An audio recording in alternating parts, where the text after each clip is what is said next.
عزیزان گرامی، اللہ کے حبیب صلی اللہ تعالی علیہ وسلم کی وفات اسلام کے لیے ایک بہت بڑا صدمہ ہے، بہت بڑا صدمہ ہے۔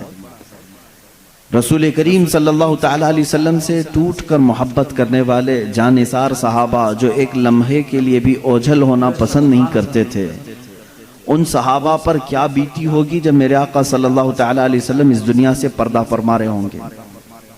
عزیزان گرامی، اس منظر کو اگر ہم بیان کے الفاظ میں لائیں تو واقعی آج بھی ہماری آنکھیں نم ہو جاتی ہیں۔ وہ صحابہ جو حضور اکرم صلی اللہ تعالی علیہ وسلم کو تلاش کرنے کے لیے صرف آپ کی خوشبو کو سونگھ کر کے گلیاں ڈھونڈتے تھے، اگر تھوڑی دیر میرے آقا صلی اللہ تعالی علیہ وسلم نظر نہ آتے تو صحابہ بے چین ہو جاتے تھے۔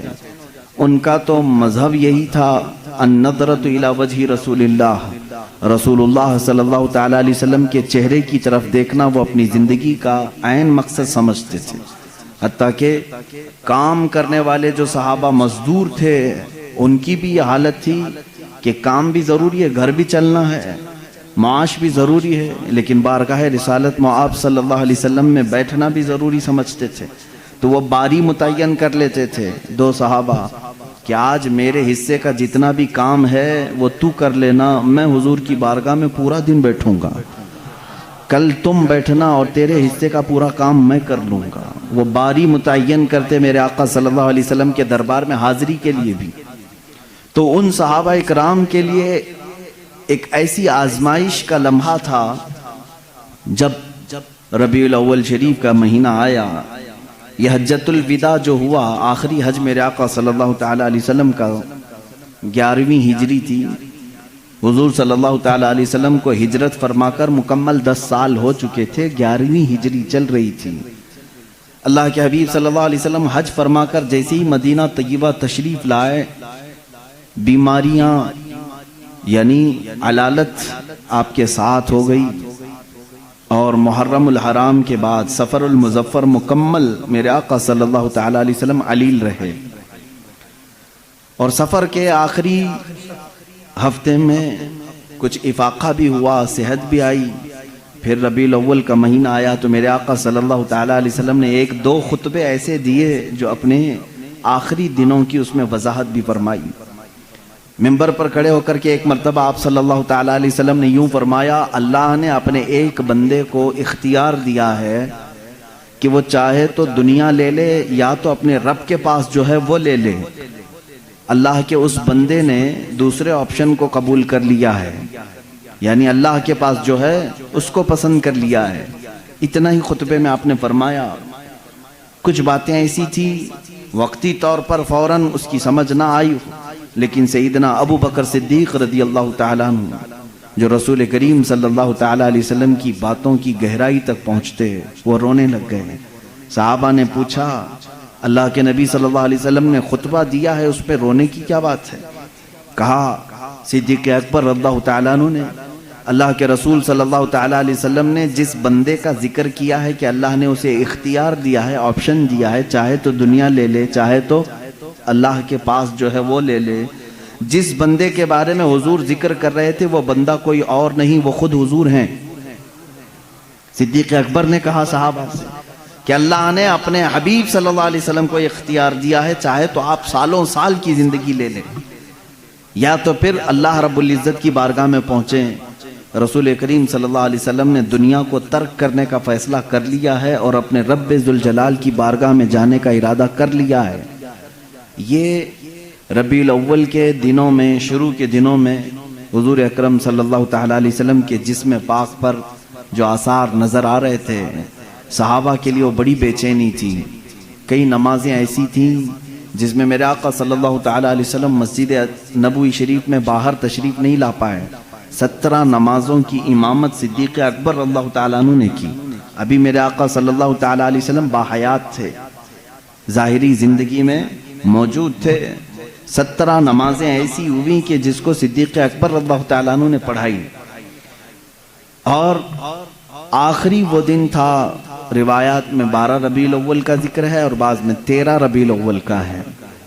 حضور اکرم صلی اللہ تعالی علیہ وسلم کی ولادت کا بھی وہی دن ہے، وفات کا بھی وہی دن ہے۔ تاریخ میں لکھا گیا ہے وہ آخری دن تھا جس میں رسول کریم صلی اللہ تعالیٰ علیہ وسلم نے فجر کی نماز پڑھائی صدیق اکبر اللہ تعالیٰ عنہ کے ساتھ، یہاں تک کہ ایک نماز ایسی بھی کہ صحابہ انتظار میں رہتے تھے کہ حجرہ کھلے گا، میرے آقا تشریف لائیں گے۔ رسول کریم صلی اللہ تعالیٰ علیہ وسلم اس ایک نماز میں اس طرح سے تشریف لائے کہ نماز قائم ہو چکی تھی، حضرت ابوبکر صدیق رضی اللہ تعالیٰ عنہ مصلی پر آگے بڑھ چکے تھے، اقامت بولی جا چکی تھی، دروازہ کھلا، حضور اکرم صلی اللہ تعالیٰ علیہ وسلم کا چہرہ جمال جہاں آرا جیسی صحابہ نے دیکھا، سب نماز میں قبلے کی بجائے حضور کی طرف متوجہ ہو گئے۔ یہ تھا نماز میں بھی صحابہ کا ادب و احترام، ان کی کسی کی نماز نہیں ٹوٹی، کیونکہ وہ کعبے کی طرف سے منہ ہٹا کر کعبے کے کعبے کو دیکھ رہے تھے۔ حضور اکرم صلی اللہ تعالیٰ علیہ وسلم باہر تشریف لائے تو اس حال میں کہ روایات میں موجود ہے، دو صحابہ کے کندھوں پر آپ نے ہاتھ رکھا اور آپ صلی اللہ تعالیٰ علیہ وسلم کے پیر زمین پر نہیں لگ رہے تھے، رسول کریم صلی اللہ تعالیٰ علیہ وسلم کی انگلیاں زمین پر لگتی آئیں۔ اسی طرح مسجد نبوی شریف میں اندر آئے، حضرت ابوبکر صدیق پیچھے ہٹنے لگے تو آپ نے کہا آگے بڑھو۔ پھر صدیق اکبر رضی اللہ تعالیٰ عنہ نے نماز نہیں پڑھائی کہ رسول پاک کے امام ہوتے ہوئے کوئی دوسرا امام ہو ہی نہیں سکتا۔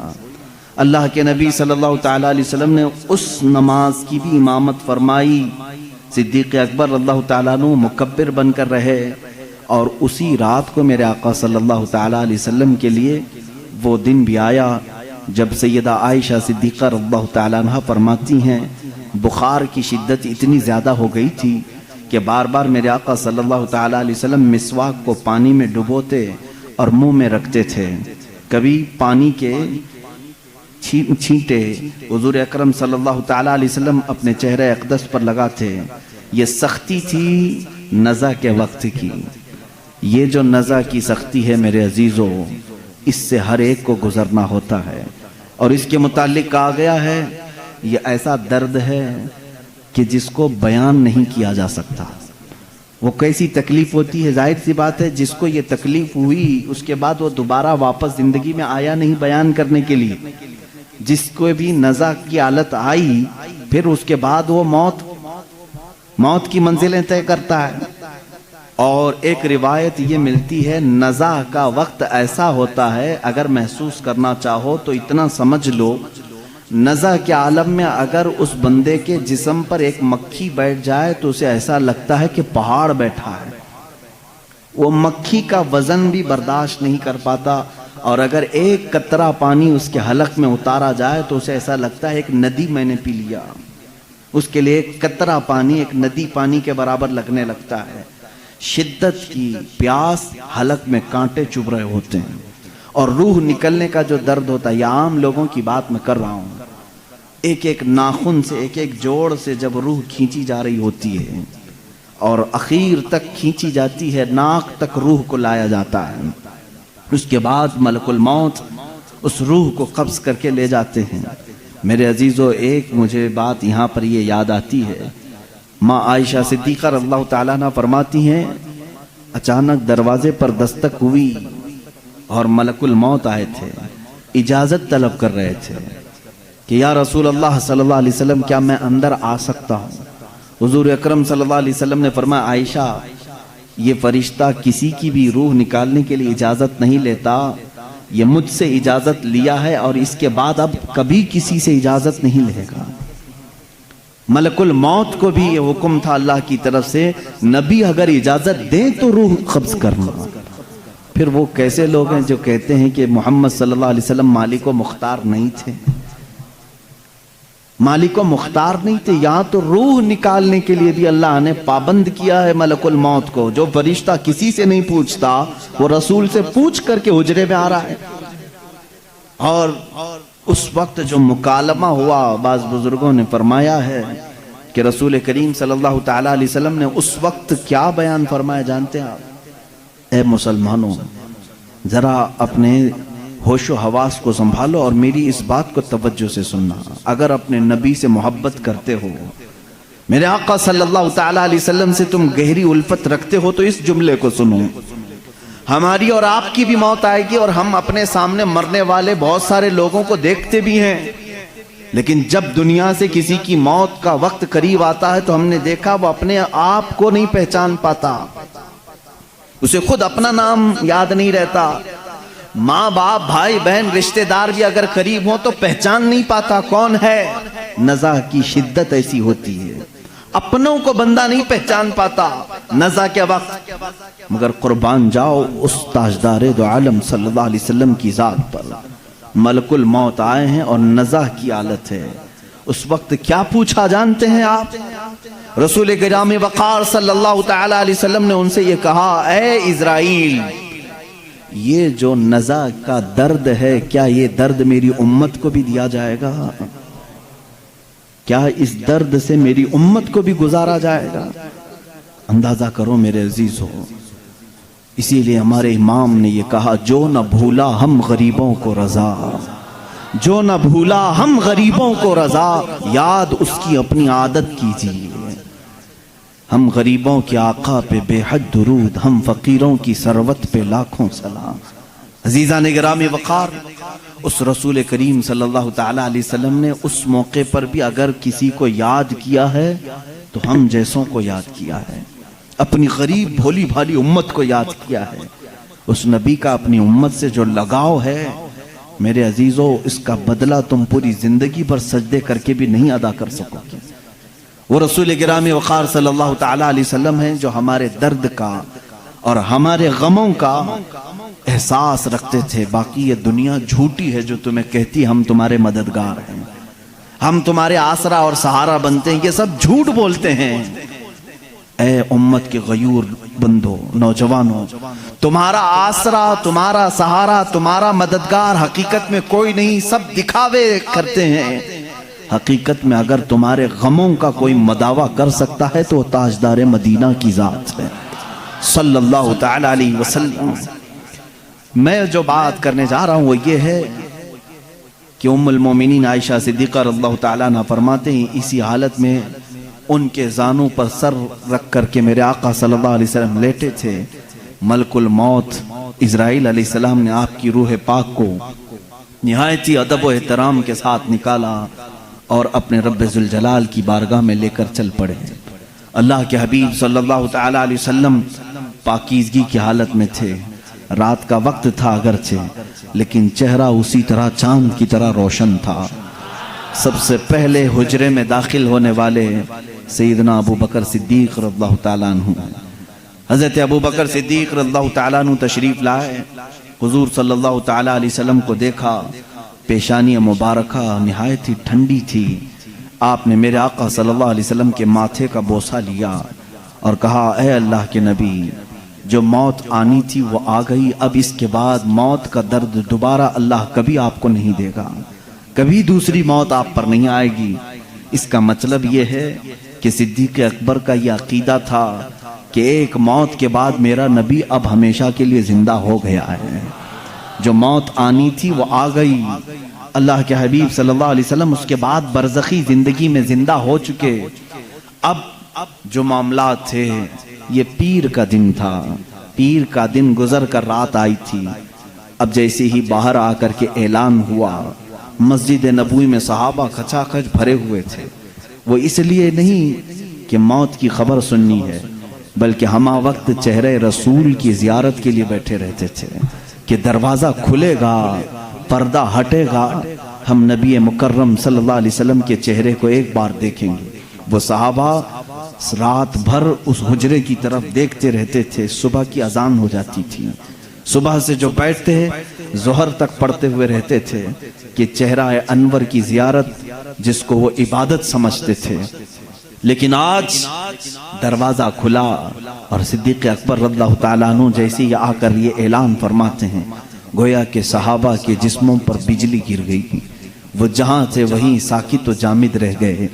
ایسی پوزیشن کی تاریخ میں لکھی گئی ہے، مدینے والوں پر ایسی کبھی آفت نہیں آئی جس طرح وفات رسول کی غم کی خبر ان پر آئی تھی۔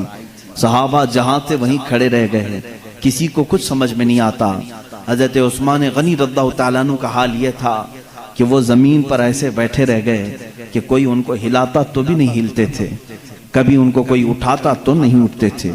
رات گزر گئی، صبح کے وقت سیدنا عمر فاروق رضی اللہ تعالیٰ عنہ کا حال تو یہ تھا کہ جیسے ان کو خبر دی گئی، وہ اپنی تلوار نکال کر کے مدینے میں باہر گلیوں میں اس طرح گھومتے تھے، جوش سے آوازیں نکالتے تھے، خبردار اگر کسی نے کہہ دیا میرے نبی کا انتقال ہوا ہے، میں اس کی گردن مار دوں گا، میں اس کی گردن اڑا دوں گا، میرا آقا و مولا فوت نہیں ہوا ہے، میرے رسول کی وفات نہیں ہوئی ہے، میں اس کی گردن اڑا دوں گا اگر کوئی کہہ دے کہ میرے نبی کا انتقال ہوا ہے۔ وہ ان کا جوش تھا، فرط محبت میں کہے جا رہے تھے۔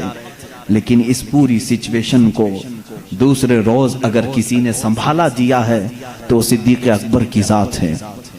سیدنا ابو بکر صدیق رضی اللہ تعالیٰ عنہ نے سب کو جمع کیا مسجد نبوی شریف میں، صحابہ سے پوچھا کہ تم اب تک کس کی عبادت کرتے تھے، محمد صلی اللہ علیہ وسلم کی یا اللہ کی؟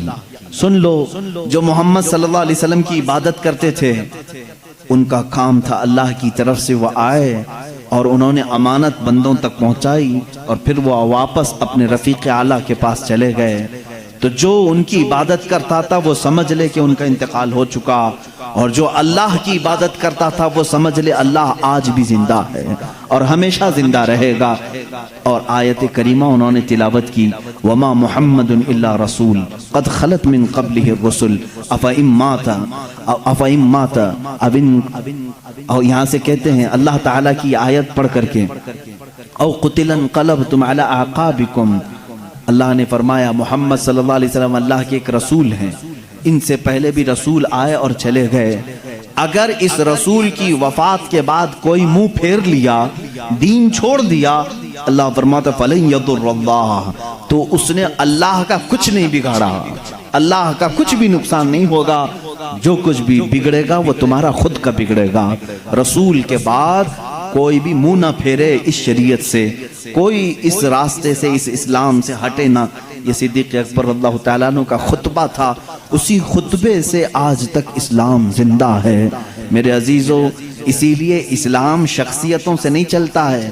آج میں تمہارے سامنے بیٹھا ہوں، اس مسجد کا مصلی میری ذات سے وابستہ نہیں ہے، مجھ جیسے ہزار امام آئیں گے، ہزار مقرر آئیں گے، ہزار علماء آئیں گے، لیکن دین پھلتا ہے، پھولتا ہے۔ رب تعالیٰ اس شجر کو صبح قیامت تک قائم و دائم رکھے گا، اس چراغ کو ہزاروں پھونکنے والے بھی آئیں گے، مگر اللہ اس چراغ کے نور کو صبح قیامت تک زندہ رکھے گا، اس لیے کہ اس اسلام کی پوری ذات کو اللہ رب العزت نے کسی ایک شخص سے نہیں رکھا، بلکہ اس کی حفاظت خود اللہ نے اپنے ذمہ کرم پر رکھی ہے۔ عزیزان گرامی، یہاں سے اب میرے آقا صلی اللہ تعالیٰ علیہ وسلم کی تدفین کا معاملہ آیا۔ بدھ کے دن اللہ کے حبیب صلی اللہ علیہ وسلم کی تدفین عمل میں آئی، اس میں بھی بڑے معاملات ہوئے۔ صحابہ کرام رضوان اللہ تعالیٰ علیہ مجمعین کے آپسی جو معاملات ہیں میں یہاں سے اب ذکر کرنا شروع کروں گا۔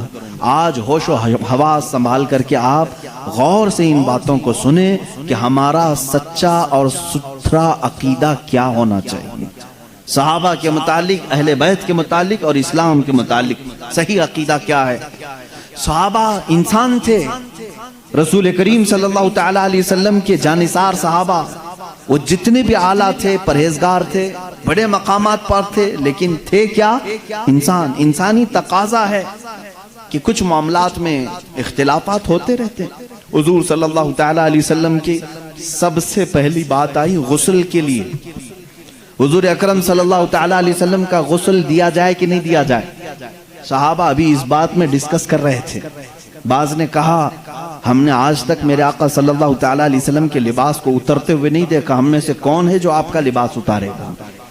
صحابہ اکرام رضوان اللہ تعالیٰ علیہ مجمعین نے، بعض نے کہا نہیں، ہر ایک کو غسل دینے کا حکم خود میرے آقا صلی اللہ علیہ وسلم نے فرمایا، ہم کیوں نہ دیں؟ اسی اسنا میں بیر غرس کا پانی لایا بھی گیا، اور روایات یہ بتاتی ہیں کہ تھوڑی دیر کے لیے صحابہ کو غشی طاری ہوئی۔ غشی کا مطلب سمجھتے ہیں کہ جیسے بے ہوشی آتی ہے یا جھانپ جس کو کہتے ہیں، نیند آنے سے پہلے جھٹکے لگتے ہیں، جو صحابہ حجرہ رسول میں تھے انہیں جھانپ لگی یا اونگ آئی، غشی تاری ہوئی تھوڑی دیر کے لیے، اور جیسے ہی ان کی آنکھیں کھلی انہوں نے دیکھا رسول کریم صلی اللہ تعالی علیہ وسلم کو مکمل غسل دیا جا چکا تھا۔ یہ تاریخ میں کہیں نہیں ہے کہ کس نے غسل دیا ہے، اللہ کے حبیب صلی اللہ تعالی علیہ وسلم غسل دے کر کے آرام فرما تھے۔ یہ منظر ہونے کے بعد صحابہ نے کہا آپس کا اختلاف ہی ختم ہو گیا، دفن کہاں کریں؟ دفن کے لیے صحابہ میں پھر باتیں آئی، بعض نے کہا ان کو اپنے آبائی وطن لے کر کے جاتے ہیں مکہ مکرمہ، اور وہ خانہ کعبہ ہے، وہاں پر میرے آقا صلی اللہ تعالی علیہ وسلم کو دفن کیا جائے گا۔ تو بعض صحابہ نے کہا نہیں، حضور صلی اللہ علیہ وسلم کو بیت المقدس لے جاتے ہیں، بیت المقدس مسجد اقصیٰ، اس لیے کہ کثرت سے نبیوں کی قبریں وہیں پر ہیں۔ ایک روایت کے مطابق تقریباً 30,000 انبیاء اکرام بیت المقدس کے ارد گرد دفن ہیں۔ کہا انبیاء اکرام آپس میں بھائی ہیں، حضور صلی اللہ تعالی علیہ وسلم کو ان کے بھائیوں کے ہاں دفن کرنے کے لیے ہم لے چلیں گے۔ 2 جماعتیں ہو گئی۔ تیسری جماعت صحابہ کی ایک یہ ہے جنہوں نے حدیث رسول ذکر کیا، وہ ان کے رائے تھی، ان کے مشورے تھے، لیکن ایک صحابی نے حضور صلی اللہ علیہ وسلم کی حدیث بیان کی، کہا میں نے میرے آقا صلی اللہ علیہ وسلم سے سنا ہے ہر نبی وہاں دفن ہوتا ہے جہاں اس کی روح قبض کی جاتی ہے۔ معاملہ ہی ختم ہو گیا، اختلاف ہی ختم ہو گیا۔ حضور صلی اللہ علیہ وسلم نے فرمایا ہر نبی کو اسی زمین پر دفن کیا جاتا ہے جس زمین میں ان کی روح قبض ہوئی۔ آخری وقت وہ کہاں لیٹے تھے؟ تو سب کا اتفاق ہو گیا وہ حجرہ عائشہ صدیقہ میں لیٹے ہوئے تھے۔ یہ آخری دن تھا میرے آقا صلی اللہ علیہ وسلم کا جس حجرے میں آپ آرام فرماتے، وہ سیدہ عائشہ صدیقہ کا حجرہ تھا۔ حضور صلی اللہ علیہ وسلم نے اپنی ساری بیویوں کے لیے ایک ایک حجرہ بنایا تھا، ایک ایک کمرہ۔ آخر زمانے میں حضور صلی اللہ علیہ وسلم حضرت عائشہ کے حجرے میں لیٹا کرتے تھے۔ حضرت عائشہ صدیقہ رضی اللہ تعالیٰ عنہ سے آپ کو کافی انسیت تھی، محبت تھی، اور ساری ازواج مطہرات نے اپنی باری ان کے لیے قربان بھی کر دی تھی۔ حضرت عائشہ صدیقہ رضی اللہ تعالیٰ عنہ کے ہاں حضور صلی اللہ علیہ وسلم خوشی محسوس کرتے تھے۔ تو آخری وقت آپ کہاں لیٹے تھے؟ حجرہ عائشہ میں۔ تو یہاں آپ کی روح قبض ہوئی تو صحابہ نے یہ طے کیا کہ اسی حجرے میں آپ کا مدفن بھی ہوگا، تدفین یہی ہوگی۔ حضور صلی اللہ تعالیٰ علیہ وسلم کی قبر انور وہی بنائی گئی۔ اب یہاں پر تدفین کے بعد آپ کو معلوم ہے یہ حجرہ یوں ہی نہیں کہ اتفاق سے ایسی ہی جگہ کھود دی گئی اور دفن کیا گیا، بلکہ یہ تو ازل سے لکھا ہوا ہے، ازل سے لکھا ہوا ہے۔ علماء اور محدثین نے فرمایا جو ٹکڑا میرے آقا صلی اللہ علیہ وسلم کے جسم ناز سے لگا ہوا ہے زمین کا، جہاں میرے آقا صلی اللہ علیہ وسلم کی قبر اطہر بنی ہے، اس کے متعلق فرمایا گیا وہ زمین کا اتنا حصہ عرش اعظم سے بھی افضل ہے، عرش اعظم سے بھی افضل ہے۔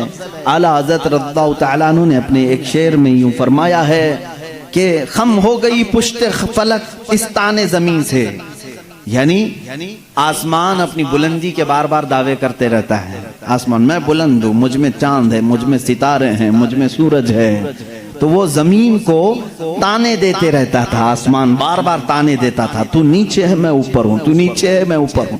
اعلیٰ حضرت رضی اللہ تعالیٰ عنہ نے اس کو ایک شعر میں لکھ دیا ہے، خم ہو گئی پشت فلک اس تانے زمین سے، آسمان کی پشت مطلب پیٹ ٹیڑھی ہو گئی، ایک ہی بار زمین نے تانا دے دیا، خم ہو گئی پشت فلک اس تانے زمین سے، سن ہمارا ہم پر وہ سرور اعلیٰ ہے، یہ رتبہ ہے ہمارا، یعنی تیرے پاس چاند سورج سارے ستارے ہوں گے لیکن میرے پاس جو دولت ہے وہ کسی کے پاس نہیں، وہ رسول کریم صلی اللہ علیہ وسلم کی ذات اقدس ہے۔ میرے عزیزوں میں یہاں تک کہ معاملہ کیوں عرض کر رہا ہوں، مجھے لمبی تاریخ عرض کرنی ہے۔ حضور صلی اللہ علیہ وسلم کی وفات کے بعد اب جو معاملات آئے وہ یہی کہ آپ صلی اللہ تعالیٰ علیہ وسلم کی اس تخت کو، اس مصلح کو اب کون سنبھالے گا؟ مصلح سے مراد صرف مسجد میں نماز پڑھانا نہیں ہے بلکہ پوری امت کی امامت کرنی ہے، ان کی دیکھ بھال بھی کرنی ہے، ان کے بچوں کو بھی، ان کی عورتوں کو بھی، رعایا کو بھی، وزیر و سپاہیوں کو بھی، جنگوں کے معاملات بھی، تجارت کے معاملات بھی، غرضے کے ہر معاملے میں امامت کرنی ہے۔ تو ظاہر سی بات ہے کون ہے جو اس رسول کریم صلی اللہ تعالیٰ علیہ وسلم کے سجادے کو سنبھالے گا؟ اب اسی اسنا میں میٹنگیں ہوئی صحابہ اکرام رضوان اللہ تعالی علیہم اجمعین کی. میں بہت ڈیپ میں آپ کو نہیں لے جانا چاہتا، اس لیے کہ مسلمان کو اتنے ڈیپ میں جانے کی ضرورت ہی نہیں، کیونکہ شیطان ورغلاتا ہے. کیا کیا ہوا تھا یہ باتیں شیعہ بہت بیان کرتے ہیں. بنی ساعدہ مدینے میں ایک کٹا تھا جہاں پر ایک میٹنگ جمع ہوئی، جس میں سب سے پہلے میٹنگ جمانے والے حضرت عمر فاروق تھے رضی اللہ تعالیٰ عنہ. سیدنا عمر فاروق رضی اللہ تعالیٰ عنہ نے صحابہ کو جمع کر لیا. اب انصار اور مہاجرین دو صحابہ کی جماعتیں ہیں نا. جو مدینے والے تھے وہ انصار ہیں، جو ہجرت کر کے آئے تھے وہ مہاجرین ہیں. تو مہاجرین صحابہ اس میں سے سب جمع ہوئے، اکثر جو ہجرت کر کے آئے تھے، اور ادھر انصار صحابہ کی الگ میٹنگ ہو رہی تھی. حضرت سعد ابن ابی عبادہ رضی اللہ تعالیٰ عنہ، اور اس میں حضرت سعد جو ہے وہ لیڈنگ کر رہے تھے. انصار صحابہ کی میٹنگ میں یہ بات ہو رہی تھی کہ مدینہ طیبہ میں حضور صلی اللہ تعالیٰ علیہ وسلم تشریف لائے ہیں، تو لہٰذا آپ کا مصلی، آپ کی خلافت انصار میں سے کوئی سنبھال لے. لیکن میرے عزیزو، ان انصار کی محبت پہ بھی قربان جائے. جگہ ان کی ہے، مدینہ ان کا ہے، مسجد نبوی ان کی زمین پر بنی ہے، سارے مہاجرین کو انہوں نے ہی پناہ دی ہے. اب ظاہر سی بات ہے ان کا حق تھا، وہ بول سکتے تھے کہ آگے خلافت انصار میں سے ہوئی ہونی چاہیے. حضرت عمر فاروق رضی اللہ تعالیٰ عنہ جانتے تھے قریش کا دماغ کیا ہے. حضور صلی اللہ علیہ وسلم کا جو خاندان ہے وہ قریش ہے، ان کی ذہنیت کیا ہے، ان کا دماغ کیا ہے، وہ اچھی طرح جانتے تھے.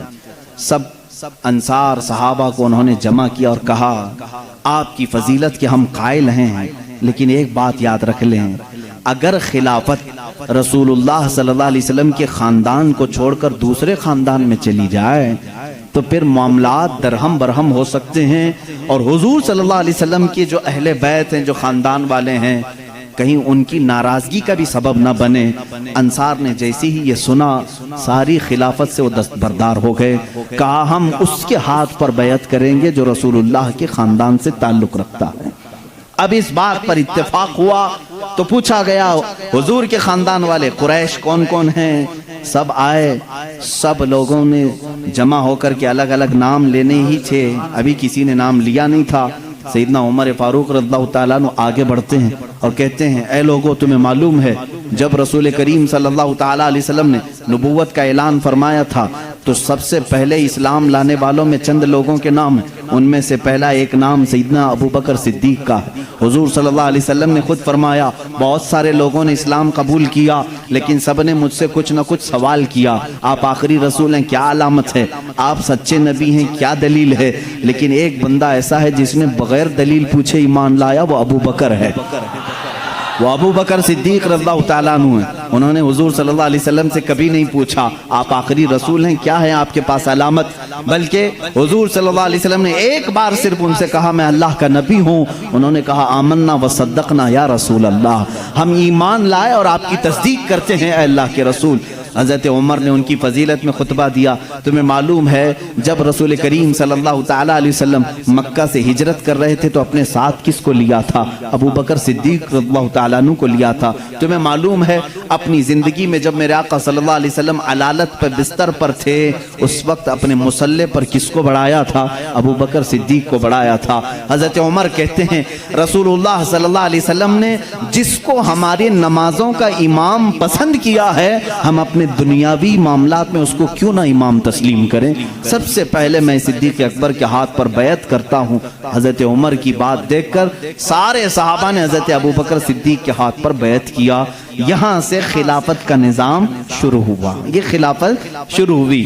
سب سے پہلے خلافت کو بھی بادشاہی نظام پر قائم نہیں کیا گیا. یہ سعودی نظام نہیں ہے، باپ مرے گا تو بیٹا حکومت کرے گا، رشتہ داروں کا نظام نہیں ہے، بلکہ میرے آقا صلی اللہ تعالیٰ علیہ وسلم نے اس سیلیکشن کو امت کے اوپر چھوڑ دیا تھا. ورنہ رسول کریم صلی اللہ تعالیٰ علیہ وسلم اپنی زندگی میں بتا کر کے جاتے میرے بعد فلاں کو ہونا چاہیے. یہ معاملات میرے آقا نے کبھی بھی کسی کو نہیں بتائے. آج شیعہ کہتے ہیں، رافضی کہتے ہیں حضور صلی اللہ علیہ وسلم نے اپنی زندگی میں حضرت علی کو ہی خلیفہ بنایا تھا، باقی سارے خلیفاؤں نے ان کی خلافت کو غصب کر لیا، چھین لیا تھا، ان کو خلافت نہیں دی. یہ پروپیگنڈا پھیلاتے ہیں. کہیں سے بھی ایک دلیل نہیں ملے گی۔ اچھا آپ حضرت علی کو کمزور سمجھتے ہیں؟ وہ حیدر کرار ہے، وہ اسد اللہ ہے، جس کو اللہ کے نبی نے فرمایا اللہ کے شیروں میں سے ایک شیر ہے۔ اگر حضرت علی رضی اللہ تعالیٰ عنہ کو حضور صلی اللہ علیہ وسلم نے بنایا ہوتا تو کیا وہ اپنا حق چھوڑ کر کسی کو دے دیتے؟ وہ سیدنا علی کرم اللہ وجہہ الکریم حق کے لیے جب کھڑے ہوتے تو پھر سامنے کسی کو نہیں دیکھتے تھے، کسی کو نہیں دیکھتے۔ انہیں بھی معلوم تھا کہ خلافت کو رسول کریم صلی اللہ علیہ وسلم نے امت کے اوپر چھوڑا ہے، امت کا سب کا اتفاق ہوا حضرت ابوبکر صدیق رضی اللہ تعالیٰ عنہ کی ذات پر، تو سبوں نے بیعت کی۔ حضرت علی کرم اللہ وجہہ الکریم نے بھی بیعت فرمائی، اگرچہ تھوڑی تاخیر کے بعد، لیکن آپ نے بھی بیعت فرمائی۔ اور حضرت ابوبکر صدیق رضی اللہ تعالیٰ عنہ نے جس کو جو جو کام دیے سبوں نے خوشی خوشی ان کاموں کو انجام بھی دیا۔ یہ دور نہایت ہی سنہرا دور تھا، بہت ہی عظیم دور تھا۔ رسول کریم صلی اللہ تعالیٰ علیہ وسلم کی جتنی سنتیں ہیں، جتنے طریقے تھے، ان سب کو حضرت ابوبکر صدیق نے اپنی خلافت میں استعمال فرمایا۔ حضرت ابوبکر صدیق رضی اللہ تعالیٰ عنہ کا حال تو یہ تھا، خلافت کو سنبھالنے کے بعد جانتے ہیں کپڑوں کی ایک تھیلی اٹھا کر کے بازار میں جانے لگے۔ حضرت عمر نے پوچھا کہاں جا رہے ہیں؟ کہا کپڑے بیچ کر کے گھر تو چلانا ہے، کام کاج کے لیے، کہ میں کچھ کپڑوں کی تجارت کروں اور اپنا گھر بھی سنبھالوں۔ خلافت پر قائم ہونے کے بعد میرے عزیزو اس وقت تک اسلام کافی دور تک پھیل چکا تھا۔ حضرت ابوبکر صدیق رضی اللہ تعالیٰ عنہ خلیفۃ المسلمین منتخب ہو گئے، گلی کے نکڑ کے کارپوریٹر نہیں، وہ خلیفۃ المسلمین ہیں۔ باوجود اس کے تھیلا اٹھا کر کے کپڑے بیچنے کے لیے جا رہے ہیں تو سیدنا عمر فاروق رضی اللہ تعالیٰ عنہ نے انہیں روک لیا۔ سارے صحابہ کو جمع کر کے پھر اتفاق ہوا اس بات پر کہ بیت المال سے خلیفہ کا وظیفہ مقرر کیا جائے، ورنہ پھر خلیفہ بھی اگر دن بھر بازار میں کام کرے تو خلافت کے معاملات کون دیکھے گا؟ تو سب نے سب سے پہلے بیت المال سے وظیفہ مقرر کیا ہر مہینے کا۔ وہ کتنا تھا؟ وہ چند درہم میں تھا، یہاں تک کہ بیت المال سے حضرت ابوبکر صدیق رضی اللہ تعالیٰ عنہ کو ایک اونٹنی ملی تھی، ایک پیالہ ملا تھا، ایک چادر ملی تھی، 3 چیزیں ملی تھی۔ اور وظیفہ جو مقرر ہوا تھا وہ اتنا تھا کہ آپ کے گھر میں چند روٹیاں بن جاتی تھی، بس اس کے علاوہ زیادہ آپ نے نہیں طلب کیا۔ ایک دن آپ کی اہلیہ محترمہ نے آپ سے کہا بھی تھا کہ خلافت کے معاملات میں سر سوکھ جاتا ہے، کبھی کچھ ٹھنڈی میٹھی غذا بھی کھا لیں۔ آپ نے کیا کہا؟ اپنی اہلیہ سے کہا میرے پاس اتنے پیسے کہاں ہیں کہ میں شہد خرید سکوں، گھی خرید سکوں۔ گھی اور شہد خریدنے کے پیسے نہیں خلیفۃ المسلمین کے پاس۔ ان کی اہلیہ نے کہا میرے پاس جمع کیے ہوئے تھوڑے پیسے ہیں، وہ لے جائیے، آپ شہد اور گھی خرید کر کے لائیے۔ کہا تمہارے پاس کہاں سے آئے؟ کہا جو آپ مہینے میں دیتے ہیں گھر کے خرچ کے لیے، اس میں سے تھوڑا تھوڑا بچا کر کے میں نے رکھا ہے، عورتیں تھوڑا تھوڑا بچاتی رہتی ہیں۔ حضرت ابوبکر صدیق رضی اللہ تعالیٰ عنہ نے فرمایا لاؤ اس کو۔ وہ لا کر کے دی، ایک پوری کافی اس میں درہم جمع ہوئے تھے، ہر مہینے شاید تھوڑا تھوڑا تھوڑا وہ جماتی ہوں۔ حضرت ابوبکر صدیق رضی اللہ تعالیٰ عنہ وہ سارے درہم لے جا کر کے بیت المال میں جمع کرتے، اور بیت المال میں صحابہ سے کہا آج سے میرا وظیفہ اتنا کم کر دو، اس لیے کہ یہ میری ضرورت سے زیادہ آ رہا ہے، گھر میں میرے بچ رہا ہے، اس کا مطلب ضرورت سے زیادہ آ رہا ہے، یہ کم کر دیا جائے۔ ماں عائشہ صدیقہ رضی اللہ تعالیٰ عنہ فرماتی ہیں جب حضرت ابوبکر صدیق کی وفات کا وقت قریب آیا تو حضرت عائشہ کو انہوں نے قریب بلایا، کہا اے عائشہ مجھے لگتا ہے کہ میں گھڑی 2 گھڑی کا مہمان ہوں، میرے پاس ایک اونٹنی ہے، ایک چادر ہے جسے میں اوڑھ کے سوتا ہوں، اور وہ برتن جس میں ہم کھانا کھاتے ہیں، یہ تینوں بیت المال کے ہیں، یہ ہمارے گھر کے لیے اس وقت تک جائز ہیں جب تک میں خلیفہ ہوں، جہاں میری روح قبض ہو فوراً یہ تینوں چیزیں بیت المال میں جمع کرنا۔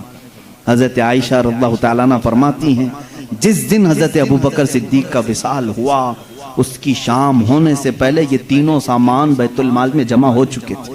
حضرت عمر فاروق رضی اللہ تعالیٰ عنہ نے اس دن ایک جملہ کہا تھا اے ابوبکر آپ نے اپنے بعد آنے والوں کو تو تھکا دیا ہے، آپ کے برابر کون ہو پائے گا؟ اتنے سخت طریقے سے آپ خلافت کو لے کر کے چلے کہ اس پر چلنا اب ہر کس و ناقص کا کام نہیں۔ وہ صدیق اکبر رضی اللہ تعالیٰ عنہ کا دور تھا جس میں آپ کے لیے کتنے چیلنجز تھے معلوم ہے؟ حضرت ابوبکر صدیق رضی اللہ تعالیٰ عنہ کے لیے جو سب سے بڑے چیلنج تھے، حضور صلی اللہ تعالیٰ علیہ وسلم اپنی وفات سے چند دن پہلے ایک لشکر کو ملک شام بھیج رہے تھے، ایک لشکر جس کا سپہ سالار حضرت اسامہ بن زید کو بنایا گیا تھا، جن کی عمر صرف 18 سال کی تھی۔ اس لشکر میں تقریباً 10,000 صحابہ تھے جو جا رہے تھے روم کے لیے یا ملک شام کے لیے، وہ نکل رہے تھے۔ وہ مدینے سے تھوڑا باہر نکلے تھے کہ حضور کی وفات کی خبر آ گئی، وہ لشکر واپس آیا مدینے۔ اب حضور صلی اللہ تعالیٰ علیہ وسلم کی تدفین بھی ہو گئی، حضرت ابوبکر خلیفہ بن گئے۔ دوسرا چیلنج آپ کے پاس یہ آیا کہ کچھ لوگ زکوٰۃ دینے سے انکار کر گئے، کہا اب ہم حضور صلی اللہ علیہ وسلم کی وفات کے بعد زکوٰۃ نہیں دیں گے۔ مانعین زکوٰۃ کہتے ہیں وہ لوگ اسلام کے ایک بنیاد کو چھوڑ رہے تھے، کہا حضور جب تک تھے ہم اپنے مالوں کی زکوٰۃ نکالتے تھے، اب نبی نہیں ہیں تو اب زکوٰۃ نہیں دیں گے، یعنی وہ اسلام سے برگشتہ ہو گئے، چھوڑ دیے۔ کچھ کافر ہو گئے، ان کا ایک فتنہ بھی اٹھ گیا تھا، مدینے کے آس پاس کے کچھ لوگ۔ ایک چیلنج یہ تھا۔ تیسرا ایک چیلنج تھا مسیلمہ کذاب، جو حضور صلی اللہ علیہ وسلم کی وفات کے بعد ہی فوراً اپنے نبی ہونے کا دعویٰ کر دیا۔ اس نے کہا میں نبی ہوں محمد صلی اللہ علیہ وسلم، اور اس نے ایک اچھی خاصی فوج بھی جمع کر لی، پیسہ تھا اس کے پاس، مال تھا۔ اب دیکھیں تین معاملات۔ ایسے وقت میں ایک طرف زکوٰۃ کے انکار کرنے والوں کا فتنہ بھی ہے، ان سے بھی مقابلہ کرنا ہے حضرت ابوبکر صدیق کو۔ اگر یہ چھوڑ دیا جائے تو یہ سوراخ بعد میں جو ہے نہر بن جائے گی۔ ایک طرف مسیلمہ کذاب جو جھوٹے نبی ہونے کا دعویٰ کر رہا ہے، اس سے بھی مقابلہ کرنا ہے۔ اور صحابہ اکرام، ظاہر سی بات ہے دونوں اگر جنگ چھڑتی ہے تو دونوں جگہ فوج کی ضرورت ہے۔ اس اثنا میں حضرت ابوبکر صدیق رضی اللہ تعالیٰ عنہ اسامہ بن زید کو کہتے ہیں جس لشکر میں حضور صلی اللہ علیہ وسلم نے تمہیں روم یا شام بھیجا تھا اس لشکر کو لے کر جاؤ، اس لشکر کو لے کر جاؤ، اس میں 10,000 صحابہ جا رہے ہیں۔ اس وقت حضرت عمر فاروق نے کہا اے امیر المومنین خلیفۃ المسلمین، ایک طرف زکوٰۃ کے منکرین سر اٹھائے ہوئے ہیں، ایک طرف مسیلمہ کذاب دجال نبوت کا دعویٰ کر بیٹھا ہے، ایسے وقت میں آپ اسامہ بن زید کو 10,000 کا لشکر دے کر اس جگہ بھیج رہے ہیں، اس جنگ کو کینسل کر دیں، ابھی اس کو رکوا دیں، یہاں صحابہ کی ضرورت پڑے گی۔ حضرت ابوبکر کی بات دیکھیں، کہتے ہیں اے عمر تمہاری بات صحیح ہے، لیکن میں اس لشکر کو نہیں لوٹا سکتا جس کو رسول اللہ نے روانہ کیا تھا۔ حضور اکرم صلی اللہ علیہ وسلم اپنی زندگی کے آخری لمحات میں جو لشکر بھیجے تھے وہ اسامہ بن زید کا لشکر تھا۔ یہ اور بات ہے کہ حضور کی وفات کی خبر سن کر کے وہ مدینے آئے ہیں، لیکن اس لشکر کو روکا نہیں جائے گا، اگرچہ زکوٰۃ کے منکرین اور مسیلمہ کذاب سے لڑنے میں ہمارے جسموں کے چتڑے بھی اڑ جائیں، میں اس لشکر کو نہیں روکوں گا۔ اسامہ بن زید رضی اللہ تعالیٰ عنہ کو بٹھایا اور بھیج دیا۔ وہ صحابہ جو اس لشکر میں تھے سب کو بھیجا کہ یہ میرے نبی کی آخری خواہش تھی، آخری زمانے میں میرے آقا نے روانہ کیا تھا۔ حضرت اسامہ بن زید کو جانتے ہیں کس طرح روانہ کر رہے ہیں؟ جس عمر میں صدیق اکبر تھے وہ 60 سال کی تھی، 18 سال کے جوان اسامہ بن زید سپہ سالار مقرر ہوئے، ان کو گھوڑے پر بٹھایا اور ان کے گھوڑے کی ناتی رسی پکڑ کر چلنے لگے۔ خلیفۃ المسلمین ہے، سپہ سالار کو گھوڑے پر بٹھا کر رسی پکڑ کر چلنے لگے، وہ اتر کر کے آگے نیچے اچھل کر کے نیچے آئے، کہا غضب ہو گیا آپ نیچے چل رہے ہیں اور میں گھوڑے کی پیٹھ پر بیٹھوں۔ صدیق اکبر رضی اللہ تعالیٰ عنہ نے فرمایا اسامہ جلدی سے بیٹھ جاؤ، یہ نہ دیکھو کہ میں نیچے چل رہا ہوں، بس یہ دیکھو کہ اس پیٹھ پر تمہیں بٹھایا رسول اللہ نے، اس گھوڑے کی پشت پر تمہیں اللہ کے نبی نے بٹھایا ہے، اس کے بعد کوئی اور ہو ہی نہیں سکتا تمہیں اس پشت سے نیچے اتار سکے۔ یہ صدیق اکبر کا جذبہ تھا۔ کہا اے امیر المومنین آپ چھوڑ دیں، آپ رخصت کر دیں، مدینے سے باہر تک آنے کی آپ کو ضرورت نہیں، یہ لشکر روانہ ہو جائے گا، آپ یہاں سے خدا حافظ کہہ دیں۔ لیکن حضرت ابوبکر صدیق رضی اللہ تعالیٰ عنہ رسی پکڑ کر چلنے لگے۔ کہا اسامہ بن زید خلافت کی ذمہ داری میرے اوپر آ گئی، میں معاملات سنبھالنے میں لگ گیا، خواہش تو میری بھی تھی کہ میں تمہارے ساتھ لشکر میں جاتا، حضور اکرم صلی اللہ علیہ وسلم نے جس لشکر کو روانہ کیا اس میں میں بھی شامل ہوتا، لیکن میں جا نہیں سکتا خلافت کے معاملات کو لے کر، صرف رسی پکڑ کر کے اس لیے چل رہا ہوں کہ کل بروز قیامت جب اس لشکر کے نام پکارے جائیں تو سپہ سالار کی گھوڑے کی رسی پکڑنے والے میں میرا بھی نام آ جائے۔ اتنی نسبت کے لیے وہ گھوڑے کی رسی پکڑ کر کے جا رہے تھے۔ اے میرے عزیزو، رسول کریم صلی اللہ تعالی علیہ وسلم،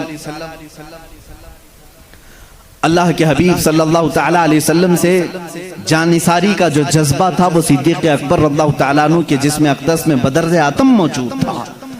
آپ کی خلافت کے پورے معاملات میں بیان نہیں کر سکوں گا، اس لیے کہ آج میں نے چاروں خلفاء کو ذکر کیا ہے۔ ظاہر سی بات ہے، آپ جانتے ہیں وقت بہت تیزی سے گزرتا ہے، اور ہم اس سے پہلے ایک ایک خلیفہ کی زندگی پر ایک ایک دن پورا بیان کرتے تھے۔ حضرت ابوبکر صدیق رضی اللہ تعالیٰ عنہ کے روشن فتوحات میں سے یہ ہے، اسامہ بن زید کو بھیجا، یہ بھی فتح پا کر کے واپس لوٹے اور بہت سارا مال غنیمت لے کر کے آئے، اور ایک فوج مسیلمہ کذاب سے لڑنے کے لیے بھیجی، مسیلمہ کذاب کو بھی قتل کر کے وہ صحابہ آئے جھوٹے نبی کو۔ ایک فوج مانعین زکوٰۃ کے پیچھے بھیجی، ان کا بھی خاتمہ کر کے وہ مدینے آئے۔ صرف ایک سال کے اندر صدیق اکبر رضی اللہ تعالیٰ عنہ نے ساری شورشوں کو، سارے فتنوں کو سب ختم کر دیا تھا۔ اس وقت صدیق اکبر کے جذبے کو دیکھنے کا مقام تھا، اس لیے کہ ایمان اتنا مضبوط تھا حضرت ابوبکر کا، وہ اللہ کی ذات پر ایسا توکل کرتے تھے، خود بیان کرتے ہیں میں پہلے کبھی کبھار ڈرتا تھا۔ ایک مرتبہ کی بات ہے جب غار ثور میں میرے آقا صلی اللہ تعالی علیہ وسلم آرام فرمانے کے لیے اندر آئے، حضور سیدنا صدیق اکبر نے اپنے کپڑے پھاڑ پھاڑ کر کے اس غار کو اندر سے بند کر دیا تھا کہ کوئی کیڑا مکوڑا اندر آ کر کے میرے آقا کو گزن نہ پہنچا سکے، لیکن ایک سانپ آپ کو ڈس کر کے اندر آ گیا، آپ کی ایڑی جہاں لگی تھی ایک سوراخ پر اس کو ڈس کر کے اندر آیا۔ صدیق اکبر رضی اللہ تعالیٰ عنہ اس پورے واقعے کے گواہ ہیں، آپ خود بیان فرمائے ہیں۔ وہ سانپ حضور صلی اللہ علیہ وسلم کی زیارت کے لیے آیا تھا، وہ دیکھا، حضور کو ڈسنے کے لیے نہیں، وہ دیکھ کر کے واپس چلا گیا، اور صدیق اکبر رضی اللہ تعالیٰ عنہ کے قدم پاک پر حضور اکرم صلی اللہ تعالیٰ علیہ وسلم نے اپنا لعاب پاک لگایا، شفا یابی ملی۔ حضرت ابوبکر فرماتے ہیں مجھے زندگی پر احساس ہی نہیں تھا کہ اس پیر میں سانپ نے کاٹا تھا کہ اس پیر میں کاٹا تھا، لیکن خوف کس بات کا تھا، مکہ کے کفار ڈھونڈتے ڈھونڈتے اس غار تک بھی آ گئے تھے، ان کے پیر ہمیں اندر سے نظر آنے لگ گئے۔ میں نے کہا یا رسول اللہ اب کیا ہوگا، اب کیا ہوگا؟ مشرکین مکہ ڈھونڈتے ڈھونڈتے غار کے منہ تک آ گئے تھے۔ وہ 3000 فٹ اونچا، تقریباً 5000 فٹ اونچا پہاڑ ہے۔ کفار مکہ قدموں کے نشانات دیکھے ہوں گے یا جس طرح سے بھی پہنچ گئے۔ حضرت ابوبکر صدیق فرماتے ہیں دل کی دھڑکنیں بڑھ گئی تھی، میں نے صرف اتنا کہا اب کیا ہوگا یا رسول اللہ صلی اللہ تعالی علیہ وسلم۔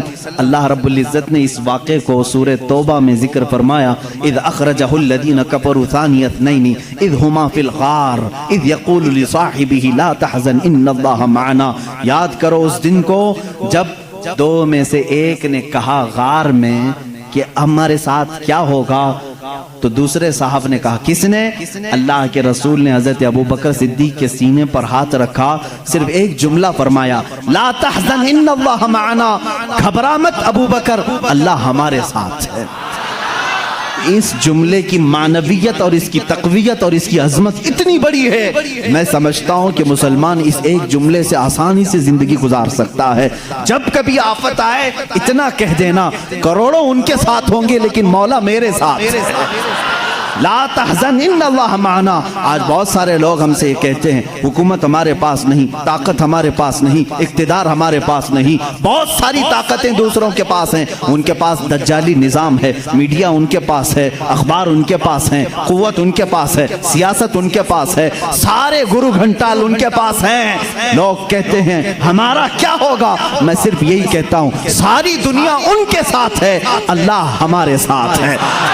لا مولا لکم ولا، ہم سب یہی کہیں گے جو جنگ احد میں حضرت عمر نے پکارا تھا، احد کے میدان میں کافروں نے یہ کہا تھا اعلو حبل اعلو عزا اعلو منات، یعنی منات ان کے بت کا نام ہے، حبل ان کے بت کا نام ہے، عزا ان کے بت کا نام ہے، وہ نعرے لگا رہے تھے جے ہو فلاں کی، جے ہو فلاں کی، جے ہو فلاں کی۔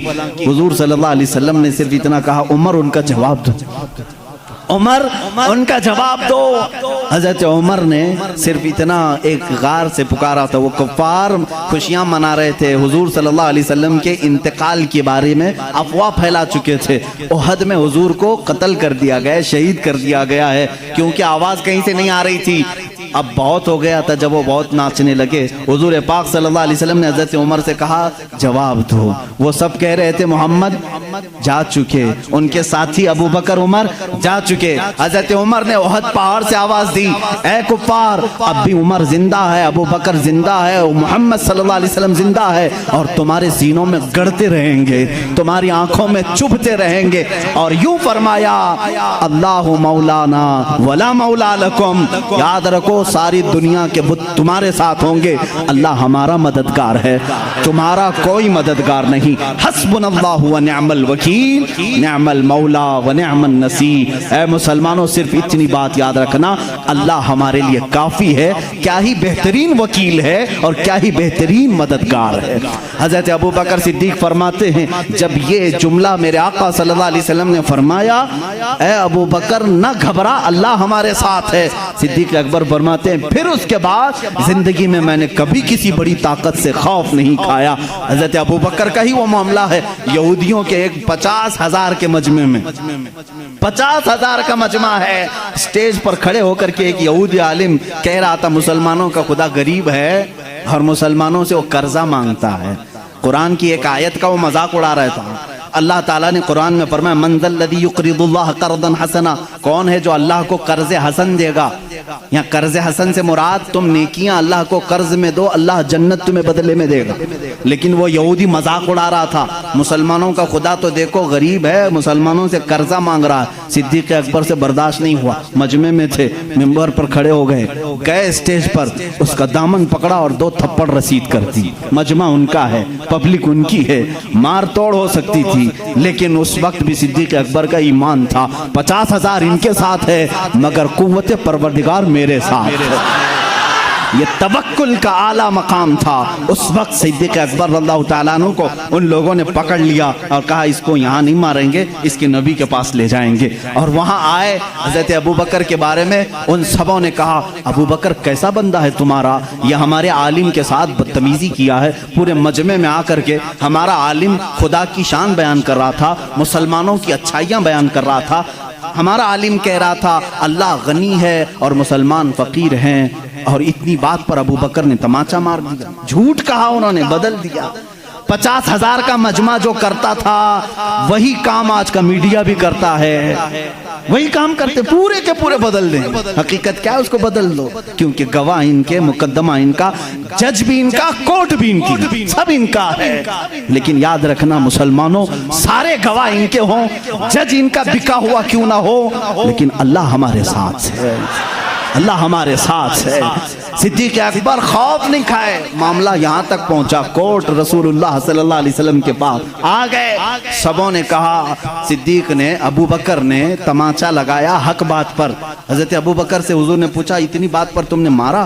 حضرت ابو بکر نے کہا نہ، یہ جھوٹ بول رہے ہیں، یہ اللہ کی شان میں گستاخی کر رہے تھے، اللہ کو فقیر کہہ رہے تھے، مسلمانوں کو امیر کہہ رہے تھے، کہہ رہا تھا یہ ظالم کہ اللہ ان کا غریب ہے، قرضہ مانگتا ہے، اس لیے مجھے برداشت نہیں ہوا، مارا میں نے۔ حضور صلی اللہ علیہ وسلم نے پوچھا ان لوگوں سے کیا ابو بکر صحیح کہہ رہے ہیں؟ انہوں نے کہا نہیں، یہ جھوٹ کہہ رہے ہیں، گواہ ہمارے پاس۔ یہودی عالم نے 1 گواہ سامنے کیا، 2 کیا، 3 کیا، 4 کیا، 10 گواہ لایا، کیونکہ جھوٹے جھوٹے ہی ہیں۔ جھوٹوں نے جھوٹوں سے کہا کہ جھوٹ مت بولنا۔ ابھی مرحوم راحت صاحب کا شاید جہاں تک ہے، شعر و شاعری سے میرا زیادہ شغف نہیں ہے، یہ اسی طرح کے یہودی تھے جو یہ کہتے تھے جھوٹوں نے جھوٹوں سے کہا ہے جھوٹ مت بولنا، وہ اسی طرح کا مجمع، سب جمع ہوئے اور گواہی دے رہے ہیں صدیق اکبر کے خلاف۔ حضور صلی اللہ تعالیٰ علیہ وسلم عدل و انصاف کے پیکر تھے، آپ صلی اللہ علیہ وسلم نے پوچھا ابو بکر تمہارا بھی کوئی گواہ ہے؟ تم جو بول رہے ہو اس کا بھی کوئی گواہ ہے؟ آپ کا گردن جھک گئی. کہا یا رسول اللہ اس مجمع میں میرے علاوہ کوئی دوسرا تھا نہیں. تھے تو یہی سب. یہ جھوٹ بول رہے ہیں. اب میں کیا کروں؟ عدالت ایویڈنس پر چلتی ہے نا, ثبوت پر چلتی ہے. حضور اکرم صلی اللہ علیہ وسلم نے فرمایا ابو بکر تیرا کوئی گواہ نہیں, ان کے پاس اتنے گواہ ہیں. ابھی یہ بات چل رہی تھی, جبرائیل امین آیت لے کر کے آ گئے. وہی اترنے کے آثار آئے. رسول کریم صلی اللہ علیہ وسلم کے پاس آیت نازل ہوئی, لقد سمع اللہ قول الذین قالوا ان اللہ فقیر ونحن اغنیاء. اے اللہ کے رسول, اللہ گواہی دیتا ہے یہ سارے یہودی کہہ رہے تھے اللہ فقیر ہے اور مسلمان غنی ہیں. صدیق اکبر نے جھوٹ نہیں کہا, ان کی گواہی کے لیے اللہ کافی ہے. اللہ کافی. اللہ تعالیٰ کی طرف سے آیت آئی, کیا صدیق کی شان ہے, تم اکیلے ہو مگر گواہی کے لیے رب تمہارے ساتھ ہے, اللہ تمہارے ساتھ. مسلمانوں گھبرانا نہ, غم نہ کرو. اگر کسی موقع پر تنہا ہو گئے انتظار کرنا. اگرچہ آج آیتیں نہیں اترتی لیکن مولا کا عذاب تو ضرور آ ہی سکتا ہے. بنا لو تم جو کچھ بھی کرنا ہے بنا لو. مسلمانوں کے چہرے کھود ڈالو, مسلمانوں کی گردنیں اکھاڑ دو, مسلمانوں کی عزتوں کے ساتھ کھلواڑ کرو, مسجدوں کو تہس نہس کرو. تم کیا سمجھتے ہو زمین تمہارے باپ کی ہے؟ یہ اللہ کی زمین ہے, یہ اللہ کی زمین ہے. ان الارض یورثها, اللہ تعالیٰ اپنی زمین کا وارث جسے چاہتا ہے بناتا ہے. یہ اور بات ہے کہ ہم آج عمل کے کچے ہو چکے ہیں. ہم نے خود مسجدوں سے منہ موڑ لیا تھا, ہو سکتا ہے ہمارے مولا نے ہم سے مسجدیں لے کر ان کو دی ہوں, مگر میں جانتا ہوں مسجد کی وہ سرزمین تحت الثری سے لے کر عرش اعظم تک مسجد ہی رہے گی, اور رب ذوالجلال کے ہاں فیصلہ تو ہوگا. تم اگرچہ عدالتوں کو خرید سکو تو خرید لو, لیکن ایک دن وہ آئے گا جب آواز آئے گی لمن الملک اليوم, آج کی بادشاہت کس کی ہے, آج کی حکومت کس کی ہے. پھر جواب بھی آئے گا للہ الواحد القہار, قہر کرنے والے ایک خدا کی آج حکومت ہے. آؤ اللہ تعالیٰ اس دن آواز دے گا این الجبابرہ این المتکبرون, کہاں ہے وہ ظالم و جابر, کہاں ہے وہ گھمنڈی لوگ. آ جاؤ اللہ کی بارگاہ میں.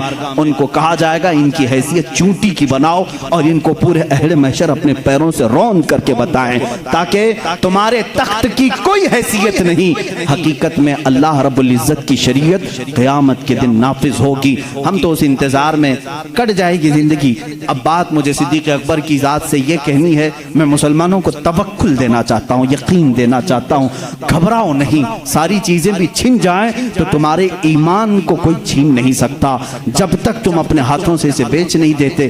اللہ رب العزت تمہارا حامی ناصر مددگار ہے. اس نے قرآن میں کئی جگہوں پر وعدہ فرمایا کان حقا علینا نصر المؤمنین. اللہ فرماتا میں نے اپنے اوپر لازم کر لیا ہے, مدد کروں گا تو مومنین کی مدد کروں گا, مدد کروں گا تو مومنین کی مدد کروں گا. میرے عزیزو آج بھی مدد ہی تو ہے, مدد ہی تو ہے.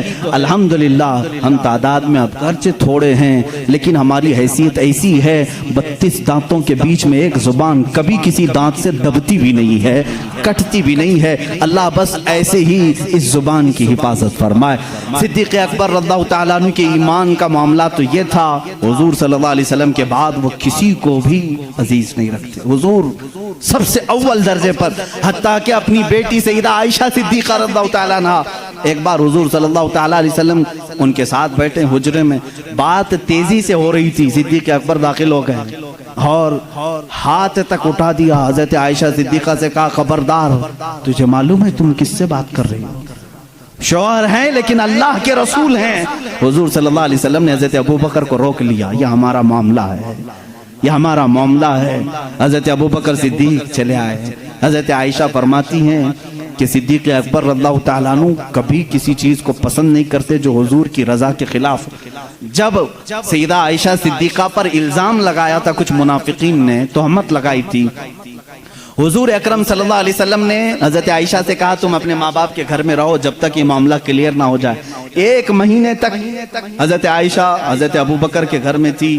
وہ کہتی ہیں حضور صلی اللہ علیہ وسلم میرے پاس نہیں آتے, اتنے دنوں تک حضرت ابو بکر نے بھی میرے سے بات نہیں کی.